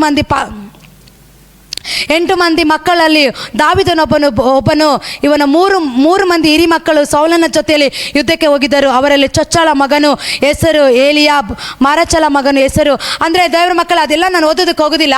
ಇಲ್ಲಿ ದಾವೀದನ ಮಕ್ಕಳು ಈಶಾನ ಮಕ್ಕಳು ಕೂಡ ಅಲ್ಲಿ 7 ಜನ ಕೂಡ ಅಲ್ಲಿ ಇದ್ದಾರೆ, ಅವರು ಕೂಡ ಇದ್ದಾರೆ. ಅವರಿಗೆ ಆಹಾರವನ್ನು ತೆಗೆದುಕೊಂಡು ಹೋಗೋದಕ್ಕೆ ದಾವೀದನು ಅಲ್ಲಿ ಹೊರಟಿದ್ದಾನೆ. ದಾವೀದನು ಹೋಗಿ ಆ ಸ್ಥಳದಲ್ಲಿ ನೋಡ್ತಾ ಇದ್ದಾನೆ. ಆದರೆ ಅವನ ದಿನ ಅಂದರೆ ಅಪಾಯಿಂಟ್ಮೆಂಟ್ ಆಗೋದಕ್ಕೆ ಅವನ ದಿನ, ಅವನ ಟೈಮ್, ಅವನ ಗಳಿಗೆ ಬಂದಾಯಿತು. ದಾವೀದನು ಯುದ್ಧ ಮಾಡೋದಕ್ಕೆ ಬರಲಿಲ್ಲ, ಯುದ್ಧಕ್ಕೆ ಬೇಕಾದ ಯಾವುದೇ ರೀತಿ ಪ್ರಿಪ್ರೇಷನ್ ಅವನು ಮಾಡ್ಕೊಂಡು ಬರಲಿಲ್ಲ. ಅಲ್ಲಿ ಅವನು ತನ್ನ ಅಣ್ಣಂದಿರಿಗೆ ಬೇಕಾದ ಆಹಾರವನ್ನು ಸಿದ್ಧ ಮಾಡ್ಕೊಳ್ಳೋದಕ್ಕೋಸ್ಕರ ಅಲ್ಲಿ ಬಂದಾಗ ಅವನ ಸವಾಲನ್ನು ನೋಡಿ, ಅವನ ಎದೆ ಬಡಿದುಕೊಂಡು ನೋಡಿ, ಅವನ ದಾವೀದನ ಮೇಲೆ ಇದ್ದಂಥ ಅಭಿಷೇಕ, ದಾವೀದನ ಮೇಲೆ ಇದ್ದಂಥ ಬಲವಾದ ದೇವರ ಪ್ರಸನ್ನತೆ, ದೇವರ ಸಾನ್ನಿಧ್ಯನ ಆ ಗೋಲಿಯಾತ ನೋಡಿ ಅವನು ಭಯಪಡಲಿಲ್ಲ. ಅವನ ಮೇಲಿದ್ದಂಥ ಅಭಿಷೇಕ ಅವನು ಎಷ್ಟು ಕಲ್ಲುಗಳಿಂದ ಅವನನ್ನು ಹೊಡೆದ. ದೇವರ ಮಕ್ಕಳು, ಅವನು ಚಿಕ್ಕ ಬಾಲಕನಾಗಿದ್ರು ಕೂಡ, ಚಿಕ್ಕ ಹುಡುಗನಾಗಿದ್ರು ಕೂಡ ಅವನ ಕಣವೆಗಳನ್ನು ತೆಗೆದುಕೊಂಡು ಅವನೇನು ಮಾಡ್ದ, ಗೋಲಿಯಾತನನ್ನು ಹೊಡೆದ ತಕ್ಷಣ ಅವನ ಗೋಲಿಯಾತನ ಕೆಳಗಡೆ ಬಿದ್ದ. ದೇವರ ಮಕ್ಕಳೇ, ಅದು ನೋಡೋದಾದ್ರೆ ಇನ್ನೂ ಕೆಳಗಡೆ ವಾಕ್ಯದಲ್ಲಿದೆ. ಅವತ್ತು ದೇವರ ಮಕ್ಕಳೇ, ದಾವೀದನು ಚಿಕ್ಕ ಬಾಲಕನಾಗಿದ್ರು. ಅವನ ಮೇಲೆ ಅವನ ಆಯುಧಗಳನ್ನು ಧರಿಸಿಕೊಳ್ಳದೇ ಇದ್ರು, ಅವನ ಗಾತ್ರ ದಪ್ಪ ಇಲ್ಲದೇ ಇದ್ರು ಕೂಡ ಅವನ ಮೇಲಿದ್ದಂಥ ಅಭಿಷೇಕ ಏನಾಗಿತ್ತು, ಬಲವಾಗಿತ್ತು. ಹಲ್ಲೆಲೂಯಾ. ಅದೇ ರೀತಿ ದೇವರ ಮಕ್ಕಳೇ, ಇವತ್ತು ಶತ್ರು ನಿಮಗೆ ವಿರೋಧವಾಗಿ ನಿಂತಿದ್ದಾರಾ? ನಿಮಗೆ ಅನೇಕರು ಕುಟುಂಬದಲ್ಲಿ ವಿರೋಧವಾಗಿ ಎದ್ದು ನಿಂತಿದ್ದಾರಾ? ಅನೇಕ ಶತ್ರು ಸೈನ್ಯ ನಿಮಗೆ ಬಹಳವಾಗಿ ಎದುರಾಗಿ ನಿಂತಿದ್ಯಾ? ಇವತ್ತು ನಿಮ್ಮನ್ನು ನುಂಗು ಮಾಡಬೇಕು, ನಿಮ್ಮನ್ನು ನಾಶ ಮಾಡಬೇಕು, ನಿಮ್ಮನ್ನು ಹಾಳು ಮಾಡಬೇಕು, ನೀವು ಮುಂದಕ್ಕೆ ಹೋಗಬಾರ್ದು, ನಿಮ್ಮ ಮೇಲೆ ಬರಬಾರ್ದು ಅಂತೇಳಿ ಶತ್ರು ಅನೇಕ ಪ್ಲಾನ್ಗಳು ಮಾಡಿಕೊಂಡು, ಅನೇಕ ತಂತ್ರಗಳನ್ನು ಮಾಡಿಕೊಂಡು ನಿಮಗೆ ವಿರೋಧವಾಗಿ ಎದ್ದು ನಿಂತಿದ್ದಾನ. ದಾವೀದನ ಮೇಲೆ ಇದ್ದಂಥ ಅಭಿಷೇಕ ಯಾವಾಗ ನಿಮ್ಮ ಮೇಲೆ ಬರುತ್ತೋ, ಗೋಲಿಯಾತನ ಶಕ್ತಿಗಳನ್ನು ಗೆಲ್ಲತಕ್ಕಂತೆ, ಅನೇಕ ಶತ್ರುಗಳನ್ನು ಗೆಲ್ಲತಕ್ಕಂತೆ, ಅನೇಕ ಸೈತಾನ ಸೈನ್ಯವನ್ನು ಗೆದ್ದು ನೀನು ಜಯಶಾಲಿಯಾಗಿ ನಿಲ್ಲತಕ್ಕಂತೆ. ಮತ್ತು ಅದು ಮಾತ್ರ ಅಲ್ಲ, ಯಾವಾಗ ನೀನು ಗೋಲಿಯಾತ ಶಕ್ತಿಯನ್ನು ಗೆಲ್ಲುವುದಕ್ಕೆ, ಈ ಪಟ್ಟಣದ ಶಕ್ತಿಗಳನ್ನು, ಈ ದೇಶದ ಶಕ್ತಿಗಳನ್ನು, ಅನೇಕ ಅಂಧಕಾರ ಬಲಗಳನ್ನು ಯಾವಾಗ ನೀನು ಜಯಿಸುತ್ತೀಯಾ, ದೇವರು ನಿನಗೆ ಒಂದು ಅಪಾಯಿಂಟ್ಮೆಂಟ್ ಅನ್ನು ದೇವರು ಕೊಡೋದಕ್ಕಾಗಿ ಹೋಗ್ತಾರೆ. ಆವಾಗ ದೇವರು ಏನು ಮಾಡಿದ್ರು, ಯಾವಾಗ ಗೋಲಿಯಾತನನ್ನು ಸೋಲಿಸಿದ್ರು, ಆವಾಗ ಅವನ್ನ ಇಸ್ರಾಯೇಲರಾಗಿ ದೇವರು ಅವನನ್ನ ಆ ಪಟ್ಟಣದಲ್ಲಿ ನೇಮಿಸಿದ್ರು. ಹಲ್ಲೆಲೂಯಾ. ಅದೇ ರೀತಿ ದೇವರ ಮಕ್ಕಳೇ, ಇವತ್ತು ನಿಮ್ಮನ್ನ ದೇವರು ಕರೆದಿರೋದಾದ್ರೆ, ನಿಮ್ಮನ್ನ ಇವತ್ತು ದೇವರ ಅಭಿಷೇಕ ಮಾಡಿರೋದಾದ್ರೆ, ಈ ಲೋಕದಲ್ಲಿ ನಮಗೆ ವಿರುದ್ಧವಾಗಿ ಬರುವಂತ, ನಮ್ಮ ಸೇವೆಗೆ, ನಮ್ಮ ಸಭೆಗೆ, ನಮ್ಮ ವಾಗ್ದಾನಗಳಿಗೆ ವಿರುದ್ಧವಾಗಿ ಎದ್ದು ಬರುವಂತ ಎಲ್ಲ ಸೈತಾನ ಕಾರ್ಯಗಳನ್ನು ಲಯ ಮಾಡೋದಕ್ಕೆ ದೇವರ ಬಲವಾದ ಅಭಿಷೇಕ ನಮ್ಮ ಮೇಲೆ ಇಟ್ಟಿದ್ದಾರೆ. ಯೇಸು ಸ್ವಾಮಿ ಲೋಕಕ್ಕೆ ಹುಟ್ಟು ಬರುವಾಗ ಬೆತ್ಲೆಹೇಮ್ ಅದೇ ಸ್ಥಳದಲ್ಲಿ ದಾವೀದನ ವಂಶದಲ್ಲಿ ಯೇಸು ಕ್ರಿಸ್ತನು ಹುಟ್ಟು ಬರುವುದಕ್ಕೆ, ಆತನ ಲೋಕ ರಕ್ಷಕನು ಕತ್ತಲಲ್ಲಿರೋ ಅನೇಕನ ಬೆಳಕಿನ ಕಡೆ ನಡೆಸ್ತಾನಂತೇಳಿ ಈ ಲೋಕದಲ್ಲಿರುವಂಥ ಎಲ್ಲ ಶಕ್ತಿಗಳಿಗೆ, ಈ ಲೋಕದ ಅಂಧಕಾರ ಸೈತಾನಿಗೆ, ಲೂಸಿಫರಿಗೆ ಚೆನ್ನಾಗಿ ಗೊತ್ತಿತ್ತು. ದೇವರ ಮಕ್ಕಳೇ, ಅವನು ಹುಟ್ಟಬಾರ್ದಂತೇಳಿ ಅನೇಕ ಏರಾಧನ ಶಕ್ತಿಗಳು, ಅನೇಕ ವಿರೋಧಗಳು ಎದ್ದು ನಿಂತ್ಕೊಂಡ್ರು. ದೇವರ ಮಕ್ಕಳೇ, ಎಷ್ಟೇ ವಿರೋಧವಾಗಿ ಎದ್ದು ಬಂದ್ರು ಕೂಡ ಯೇಸುವಿನ ಜನನವನ್ನು ಯಾರು ತಡೆಯೋದಕ್ಕಾಗಿಲ್ಲ. ಎಷ್ಟೇ ಗೋಲಿಯಾತ ಶಕ್ತಿಗಳು ಸವಾಲಾಕಿ ಎದೆ ಬಡಿದುಕೊಂಡು ನಿಂತ್ಕೊಂಡ್ರು ಕೂಡ ದಾವೀದನ ಮೇಲೆ ಇದ್ದಂಥ ಅಭಿಷೇಕ ಗೋಲಿಯಾತನನ್ನು ಸೋಲಿಸಿ ಅವನನ್ನು ದೇವರ ಆ ಪಟ್ಟಣಕ್ಕೆ ಅಪಾಯಿಂಟ್ ಮಾಡಿ ಅವನನ್ನು ನೇಮಿಸೋದು. ದೇವರ ಮಕ್ಕಳೇ, ಇವತ್ತು ದಾವೀದನ ಮೇಲಿದ್ದಂಥ ಅಭಿಷೇಕ ದೇವರಿಗೆ ಅವನು ಮೆಚ್ಚುವ ಮಗನಾದನು, ದೇವರಿಗೆ ಇಷ್ಟವಾದ ಪ್ರಿಯನುಳ್ಳ ಮಗನಾದನು, ದೇವರ ಆಸೆಗಳನ್ನು ಪೂರೈಸುವಂಥ ಮಗನ ದಾವೀದನಾಗಿದ್ದನು. ದೇವರ ಮಕ್ಕಳೇ, ದೇವರು ನಮ್ಮನ್ನು ಆಯ್ಕೆ ಮಾಡ್ತಾರೆ.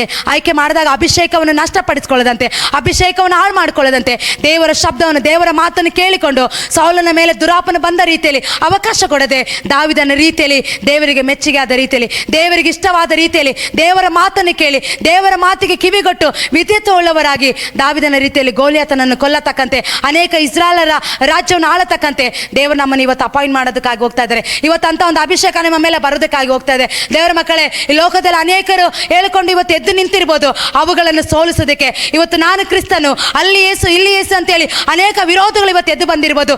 ದೇಶದಲ್ಲಿ ಬರುವಂಥ ಉಜ್ಜೀವನಕ್ಕೆ, ದೇಶದಲ್ಲಿ ಬರುವಂಥ ದೇವರ ಸ್ವಾರ್ಥಕ್ಕೆ ವಿರುದ್ಧವಾಗಿ ಎದ್ದು ನಿಂತಿರುವಂಥ ಏರಾಧನ ಶಕ್ತಿಗಳ ರೀತಿಯಲ್ಲಿ, ಪರಹಾನ ಶಕ್ತಿಗಳ ರೀತಿಯಲ್ಲಿ ಇವತ್ತು ಸುಳ್ಳಾಗಿ ಬೋಧಿಸಿ, ಸುಳ್ಳಾಗಿ ಅನೇಕ ಅಲ್ಲಿ ಏಸು ಇಲ್ಲಿ ಏಸು ಅಂತೇಳಿ ಸ್ವಾಮಿ ಸ್ವಾಮಿ ಅಂತೇಳಿ ಅನೇಕರನ್ನು ಮೋಸ ಪಡಿಸ್ತಾ ಇರ್ಬೋದು. ಇವತ್ತು ಅವುಗಳನ್ನು ನಾಶ ಮಾಡೋದಕ್ಕೆ, ಅವುಗಳನ್ನು ಕೆಳಗಡೆ ಹಾಕೋದಕ್ಕೆ ಅಂತ ಸೇವೆ ಮಾಡ್ತಿರೋರು, ಸುಳ್ಳಾಗಿ ಸೇವೆ ಮಾಡ್ತಿರೋರು ಕೆಳಗಡೆ ಬೀಳತಕ್ಕಂತೆ ಇವತ್ತು ಗೋಲಿಯಾತನನ್ನು ಅಂತ ಶಕ್ತವಾದ ರೀತಿಯಲ್ಲಿ, ಬಲವಾದ ರೀತಿಯಲ್ಲಿ ಗೋಲಿಯಾತನ ಬಲಿಷ್ಠನನ್ನು ಕೆಳಗಡೆ ಹಾಕುವಂತ ಒಂದು ದಾವಿದನ ಮೇಲೆ ಇದ್ದಂಥ ಅಭಿಷೇಕ ಇವತ್ತು ನೆಕ್ಸ್ಟ್ ಅಂತ ಒಂದು ಅಭಿಷೇಕ ಇವತ್ತು ನೆಕ್ಸ್ಟ್ ತಲೆಮಾರುಗಳ ಮೇಲೆ ಬರೋದಕ್ಕಾಗಿ ಹೋಗ್ತಾ ಇದೆ. ಇವತ್ತು ಚಿಕ್ಕ ಮಕ್ಕಳಂತ ನೋಡದೆ, ಹಿರಿಯರಂತ ನೋಡದೆ, ಯಾರಂತ ನೋಡದೆ ಇವತ್ತು ಬಲವಾದ ಇಂತಹ ಶಕ್ತಿಗಳನ್ನು ಗೆಲ್ಲುವುದಕ್ಕೆ, ಅನೇಕ ಗೋಲಿಯಾತನ ಶಕ್ತಿಗಳನ್ನು ಗೆಲ್ಲುವುದಕ್ಕೆ, ಯಾರಾದನ ಶಕ್ತಿಗಳನ್ನು ಗೆಲ್ಲುವುದಕ್ಕೆ, ಅನೇಕ ಸುಳ್ಳಾಗಿ ಪ್ರವಾದಿಸುವಂಥ ಬಾಳೆಲ್ಲ ಪ್ರವಾದಿಗಳನ್ನು ನಾಶ ಮಾಡತಕ್ಕಂತೆ ಏಲಿನ ಮೇಲೆ ಬಂದಂಥ ಅದೇ ಅಭಿಷೇಕ, ದಾವಿದನ ಮೇಲೆ ಬಂದಂಥ ಅದೇ ಅಭಿಷೇಕ, ಅದೇ ರೀತಿ ಯೇಸುವಿನ ಜನನವನ್ನು ಯಾರು ತಡೆಯಕ್ಕಾಗದೆ ಯೇಸು ಲೋಕಕ್ಕೆ ಬಂದು ಲೋಕ ರಕ್ಷಕನಾಗಿ ಆತನು 3 ವರ್ಷ ಸೇವೆ ಮಾಡಿದ ರೀತಿಯಲ್ಲಿ, ಅನೇಕ ಸೇವಕರನ್ನ ಎಬ್ಬಿಸದ ರೀತಿಯಲ್ಲಿ ಇವತ್ತು ಅಂತ ಒಂದು ಸೇವಕರನ್ನ ದೇವರು ಎಬ್ಬಿಸೋದಕ್ಕಾಗಿ ಹೋಗ್ತಾ ಇದ್ದಾರೆ. ಅಂತ ಒಂದು ಅಭಿಷೇಕವುಳ್ಳವನ್ನ ದೇವರು ಇವತ್ತು ಎಬ್ಬಿಸೋದಕ್ಕಾಗಿ ಹೋಗ್ತಾ ಇದ್ದಾರೆ. ಇವತ್ತೊಂದು ಅಪಾಯಿಂಟ್ಮೆಂಟ್ ದೇವರು ಮಾಡೋದಕ್ಕಾಗಿ ಹೋಗ್ತಾ ಇದ್ದಾರೆ. ಸೌಲನ ಮೇಲೆ ಇದ್ದಂಥ ಅಭಿಷೇಕವನ್ನು ನಷ್ಟಪಡಿಸಿಕೊಂಡು ಅವನ ಮೇಲೆ ದುರಾತ್ಮ ಬಂದಾಗ ಇವತ್ತು ಅನೇಕ ಬೆಳೆಯು ಬಹಳವಾಗಿದೆ, ಅನೇಕ ಕುರಿಗಳಿದೆ, ಅನೇಕ ಜನರು ನಾಶವಾಗ್ತಾ ಇದ್ದಾರೆ. ಅನೇಕ ಸಭೆಗಳು ಇವತ್ತು ಅನೇಕ ಸಭೆಗಳಲ್ಲಿ ಸೇವಕರು ಎದ್ದೇಳಬೇಕಾಗಿದೆ, ಸುವಾರ್ತಿಕರು ಎದ್ದೇಳಬೇಕಾಗಿದೆ, ಅಪೊಸ್ತಲರು, ಬೋಧಕರು, ಸತ್ಯಾತ್ಮಗಳನ್ನು ವಿವೇಚಿಸುವ ವರಗಳಿಂದ ತುಂಬಿ ಸೇವೆ ಮಾಡಬೇಕಾದ ಸೇವಕರು ದೇವರಿಗೆ ಬೇಕಾಗಿದ್ದಾರೆ. ಅದಕ್ಕೋಸ್ಕರ ದೇವರ ಮಕ್ಕಳೇ, ಇವತ್ತು ನೀನು ಸಿದ್ಧವಾಗಿದ್ಯಾ? ದೇವರ ಮಾತಿಗೆ ನೀನು ಕಿವಿಗೊಡ್ತೀಯಾ? ದೇವರಿಗೆ ಮೆಚ್ಚುವ ಮಗನು ಮಗಳಾಗಿ ನೀನು ಜೀವಿಸೋದಕ್ಕೆ ಪ್ರಾರಂಭ ಮಾಡ್ತಾ ಇದೆಯಾ? ಇವತ್ತು ದೇವರು ನಿನ್ನನ್ನು ಅಪಾಯಿಂಟ್ ಮಾಡೋದಕ್ಕಾಗಿ ಹೋಗ್ತಾ ಇದ್ದಾರೆ. ಇವತ್ತು ದೇವರು ನಿನ್ನನ್ನು ಅಭಿಷೇಕ ಮಾಡೋದಕ್ಕಾಗಿ ಹೋಗ್ತಾ ಇದ್ದಾರೆ. ಇವತ್ತು ವಿರೋಧವಾಗಿ ಎದ್ದು ಬರುವ ಎಲ್ಲ ಕೋಟೆ ಕೊತ್ತಲಗಳನ್ನು ಕೆಡವತಕ್ಕಂತೆ, ದೇವರಿಗೆ ಸುವಾರ್ತೆಯನ್ನು ಸಾರತಕ್ಕಂತೆ, ಅನೇಕ ಜನ ನಶಿಸುವ ಜನರನ್ನ, ನಾಶವಾಗೋ ಜನರನ್ನ ರಕ್ಷಣೆ ಮಾರ್ಗಕ್ಕೆ ಕರೆತರುವಂತೆ ಅನೇಕ ವಿರೋಧವಾಗಿ ಪಟ್ಟಣಗಳಲ್ಲಿ ಎದ್ದು ನಿಂತಿರುವ ಎಲ್ಲ ಸೈತಾನ ಉರುಳಿನಲ್ಲಿರುವಂಥ ಎಲ್ಲ ಪಾಪಿಗಳನ್ನು ಬಿಡುಗಡೆ ಮಾಡೋದಕ್ಕೋಸ್ಕರ ಇವತ್ತು ಬಲವಾದ ಅಭಿಷೇಕ ಇವತ್ತು ನಿಮ್ಮ ಮೇಲೆ ದೇವರು ಸುರಿಸೋದಕ್ಕಾಗಿ ಹೋಗ್ತಾ ಇದ್ದಾರೆ. ದೇವರ ಮಕ್ಕಳೇ, ನಾವೆಲ್ಲರೂ ಪ್ರಾರ್ಥನೆ ಮಾಡೋಣ. ಅಂತ ದಾವಿದನ ಮೇಲೆ ಬಂದಂಥ ಅಭಿಷೇಕ ನನ್ನ ಮೇಲೆ ಬರಲಿ ದೇವರೇ ಅಂತೇಳಿ ನಾವೆಲ್ಲರೂ ಪ್ರಾರ್ಥಿಸೋಣ. ಹೌದು ಏಸಪ್ಪ, ಕರ್ತನೆ ಗೋಲಿಯಾತನನ್ನು ಕೊಲ್ಲತಕ್ಕಂಥ ಅಭಿಷೇಕ ಅಪ್ಪಾಜಿ ಯಾವ ರೀತಿ ಕರ್ತನೆ ಅಪ್ಪ ಸೌಲನ ಮೇಲಿದ್ದಂಥ ಅಭಿಷೇಕ ನಷ್ಟಪಡಿಸ್ಕೊಂಡಾಗ ಅಪ್ಪ ದಾವಿದನನ್ನು ಅಪಾಯಿಂಟ್ ಮಾಡಿದ ರೀತಿಯಲ್ಲಿ ಇವತ್ತು ಅನೇಕ ರೀತಿಯಲ್ಲಿ ಅನೇಕ ಜನರು ಅಪ್ಪ ನಾನಾ ವಿಧವಾದ ರೀತಿಯಲ್ಲಿ ಅಪ್ಪ ಸುಳ್ಳಾಗಿ ಬೋಧಿಸುತ್ತಾ, ಅಪ್ಪ ಸುಳ್ಳಾಗಿ ವಂಚನೆ ಮಾಡುತ್ತಾ, ಈ ರೀತಿಯಾಗಿ ಅಲ್ಲ ಅಪ್ಪಾಜಿ, ಉಜ್ಜೀವನಕ್ಕೆ ಬರುವ ಎಲ್ಲ ತಡೆಗಳನ್ನು ನೀಗಿ ಅಪ್ಪ ಕರ್ತನೆ ಉಜ್ಜೀವನ ಬರತಕ್ಕಂತೆ ಅಪ್ಪ ದಾವಿದನ ಮೇಲೆ ಇದ್ದಂಥ ಅದೇ ಒಂದು ಅಭಿಷೇಕ ಅಪ್ಪಾಜಿ ಕರ್ತನೆ ಎಲ್ಲರ ಮೇಲೆ ಸುರಿಸು. ಇವತ್ತೊಂದು ಜನಾಂಗವನ್ನು, ಒಂದು ಜನರೇಷನ್ ಅನ್ನು ಕರ್ತನೆ ಅಪ್ಪ ಕರ್ತನೆ ಒಂದು ಯವನಸ್ಥರನ್ನು ಕರ್ತನೆ, ಅಪೊಸ್ತಲರನ್ನ, ಬೋಧಕರನ್ನ, ಸುವಾರ್ತಿಕರನ್ನ, ಉಪದೇಶಕರನ್ನ ಕರ್ತನೆ ಪ್ರಾರ್ಥನೆ ಮಾಡತಕ್ಕಂತೆ ಸತ್ಯಾಪಗಳನ್ನು ವಿವೇಚಿಸುವ ವರಗಳಿಂದ ತುಂಬಿದವರಾಗಿ, ಆಪನ ಫಲಗಳಿಂದ ತುಂಬಿದವರಾಗಿ, ಆಪನ ವರಗಳಿಂದ ತುಂಬಿದವರಾಗಿ ಬಲವಾದ ಅಭಿಷೇಕವನ್ನು ಸುರಿಸಿ ರಾಜ. ಪ್ರಾರ್ಥನೆ ಮಾಡತಕ್ಕಂಥ 24 ಗಂಟೆಗಳ ಕಾಲ ಜನರಿಗಾಗಿ, ಸಭೆಗಳಿಗಾಗಿ, ಬೋಧಕರಿಗಾಗಿ ಪ್ರಾರ್ಥನೆ ಮಾಡತಕ್ಕಂಥ ಒಂದು ಪ್ರಾರ್ಥನೆ ವೀರರನ್ನು, ಪ್ರಾರ್ಥನೆ ಮಾಡತಕ್ಕಂಥ ಒಂದು ಬಲವಾದ ಅಭಿಷೇಕ ಜನರ ಮೇಲೆ ಸುರಿಸುವಂತನಾಗ ದೇವರೇ. ಸ್ವಾರ್ಥ ಸಾರತಕ್ಕಂಥ ಒಂದು ಅಭಿಷೇಕ, ಅನೇಕ ಶಕ್ತಿಗಳನ್ನು ಗೆಲ್ಲತಕ್ಕಂಥ ಒಂದು ಅಭಿಷೇಕ, ಅನೇಕ ಇಸ್ರಾಯೇಲ್ ಜನರನ್ನು ಆಳ್ವಿಕೆ ಮಾಡತಕ್ಕಂತೆ, ಈ ಪಟ್ಟಣವನ್ನು, ಈ ದೇಶವನ್ನು, ಈ ರಾಜ್ಯವನ್ನು ಆಳ್ವಿಕೆ ಮಾಡತಕ್ಕಂತೆ ಒಂದು ಅಭಿಷೇಕ ಕರ್ತನೆ ಯಾವ ರೀತಿ ದಾವಿದನನ್ನು ಅಪಾಯಿಂಟ್ ಮಾಡಿದ ರೀತಿಯಲ್ಲಿ ಇವತ್ತು ಅನೇಕರನ್ನ ನೀನು ಅಭಿಷೇಕ ಮಾಡು. ಇಲ್ಲಿ ಕೂಡಿ ಬಂದಿರೋ ಅನೇಕ ಜನನ, ಇದನ್ನು ವೀಕ್ಷಿಸುವವರನ್ನ ನೀನು ಅಭಿಷೇಕ ಮಾಡು ರಾಜ. ನೀನು ಅಭಿಷೇಕ ಮಾಡು, ಬಲವಾದ ನೀನು ಅಭಿಷೇಕ ಹೇಳಿ. ಉಡಬಲ ಶಾಂದಲ ಬಲ, ಉಡಬಲ ಶತರ ಬಲ ರಬ ಸೇಕೆ ತೆನೆವನ ರಬಲ, ಉಡಬಲ ಶತರ ಬಲ ರಬ ಸೇಕೆ ತೆನೆವನ ರಬಲ, ಉಡಬಲ ಶಾತ ರಬ ರಬ ಸಿಕೆ ತೆನೆವನ ರಾಕತ ಲಕತ ರಿಬಾ ತುರಬಲ. ಎಲ್ಲರೂ ಅನ್ಯ ಭಾಷೆಗಳಲ್ಲಿ ಮಾತಾಡೋಣ. ಇಲ್ಲಿ ಅಲ್ಪ ಜನರು ಮಾತ್ರ ಕುಳಿತುಕೊಂಡು ಪ್ರಾರ್ಥನೆ ಮಾಡ್ತಾ ಇದ್ರಂತಲ್ಲ, ಇವತ್ತು ಅನೇಕರ ಮೇಲೆ ದೇವರ ಅಭಿಷೇಕವನ್ನು ಸುರಿಸೋದಕ್ಕಾಗಿ ಹೋಗ್ತಾ ಇದ್ದಾರೆ. ಬರುವ ಉಜ್ಜೀವನಕ್ಕೆ ತಡೆಯಾಗಿರೋ ಎಲ್ಲ ತಡೆಗಳನ್ನು ತೆಗೆದುಹಾಕಿ ಉಜ್ಜೀವನವನ್ನು ದೇವರು ಬರುವುದಕ್ಕಾಗಿ ಅನೇಕ ಸಭೆಗಳನ್ನ ದೇವರು ಸಿದ್ಧಪಡಿಸ್ತಾ ಇದ್ದಾರೆ, ಅನೇಕ ಬೋಧಕರನ್ನ ಸಿದ್ಧಪಡಿಸ್ತಾ ಇದ್ದಾರೆ, ಅನೇಕ ಸೇವಕರನ್ನ ದೇವರು ಎಬ್ಬಿಸೋದಕ್ಕಾಗಿ ಹೋಗ್ತಾ ಇದ್ದಾರೆ. ಸತ್ಯಾತ್ಮಗಳಿಂದ ತುಂಬಿದವರಾಗಿ ದೇವರಿಗೋಸ್ಕರ ಮೆಚ್ಚುಗಾದ ರೀತಿಯಲ್ಲಿ ದೇವರು ಒಪ್ಪುವ ಮನುಷ್ಯನಾಗಿ ದೇವರ ಅಪಾಯಿಂಟ್ಮೆಂಟ್ ಮಾಡೋದಕ್ಕಾಗಿ ಹೋಗ್ತಾ ಇದ್ದಾರೆ. ಉಡಬಲ ಶಾಂದಲ ಬಲ ರಬ ಸೀಕೆ ದೆನೆಮನ ರಬಲ ಶತರ ಬಲ, ಓ ರಬ ರಬ ತುರಬಲ ರಬಲ ಶಾಂದರ ಬಲ, ಓ ರಬ ತೀರಬಲ ರಕತ ಲಕತ ಲಕತೋ ರಕತ ಲಿಕತ ರಿಕತ ಲಕತೋ ಲಕತ ರಬ ತುರಬಲ ರಬಲ ಶತರ ಬಲ. ನಿನ್ನ ಮಹಿಮೆ ಎಳೆಯಲಿ, ನಿನ್ನ ಪ್ರಸನ್ನತೆ ಎಳೆಯಲಿ, ನಿನ್ನ ಅಭಿಷೇಕ ಎಳೆಯಲಿ ಅಪ್ಪಾಜಿ. ಅಂದು ಕರ್ತನೆ ಅಪ್ಪಾಜಿ ಹಲ್ಲೆಲೂಯಾ. ಎಣ್ಣೆ ಅಭಿಷೇಕ ತೈಲದಿಂದ ಕರ್ತನೆ ಎಲ್ಲರನ್ನು ನೀನು ಅಭಿಷೇಕ ಮಾಡುವಂತನಾಗು. ಒಂದೊಂದು ವ್ಯಕ್ತಿಗಳನ್ನು ನೀನು ಅಭಿಷೇಕ ಮಾಡು, ಒಂದೊಂದು ಕುಟುಂಬಗಳನ್ನು ನೀನು ಅಭಿಷೇಕ ಮಾಡುವಂತನಾಗ ರಾಜ. ಓಡಬಲ ಶಾಂದಲ ಬಲ ರಬ ಸೀಕೆ ತೆನೆವನ ರಬಲ ಶತೋರ ಬಲ. ಓ ಹಾಲೆಲೂಯ ಹಾಲೆಲೂಯ ಹಾಲೆಲೂಯ ಸ್ತೋತ್ರಪ್ಪ ದೇವಾ. ಪ್ರಸನ್ನತೆ ನಮ್ಮಲ್ಲಿಯೇ ಇಳಿದಿದೆ ದೇವಾ. ಪ್ರಸನ್ನತೆ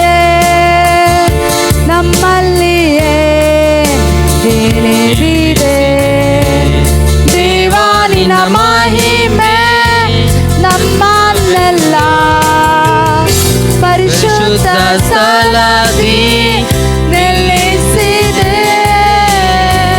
ದೇವಾ ನಿನ್ನ ಮಹಿಮೆ ನಮ್ಮನ್ನೆಲ್ಲ ಪರಿಶುದ್ಧ ಸ್ಥಳದಿ ನಿಲ್ಲಿಸಿದೆ.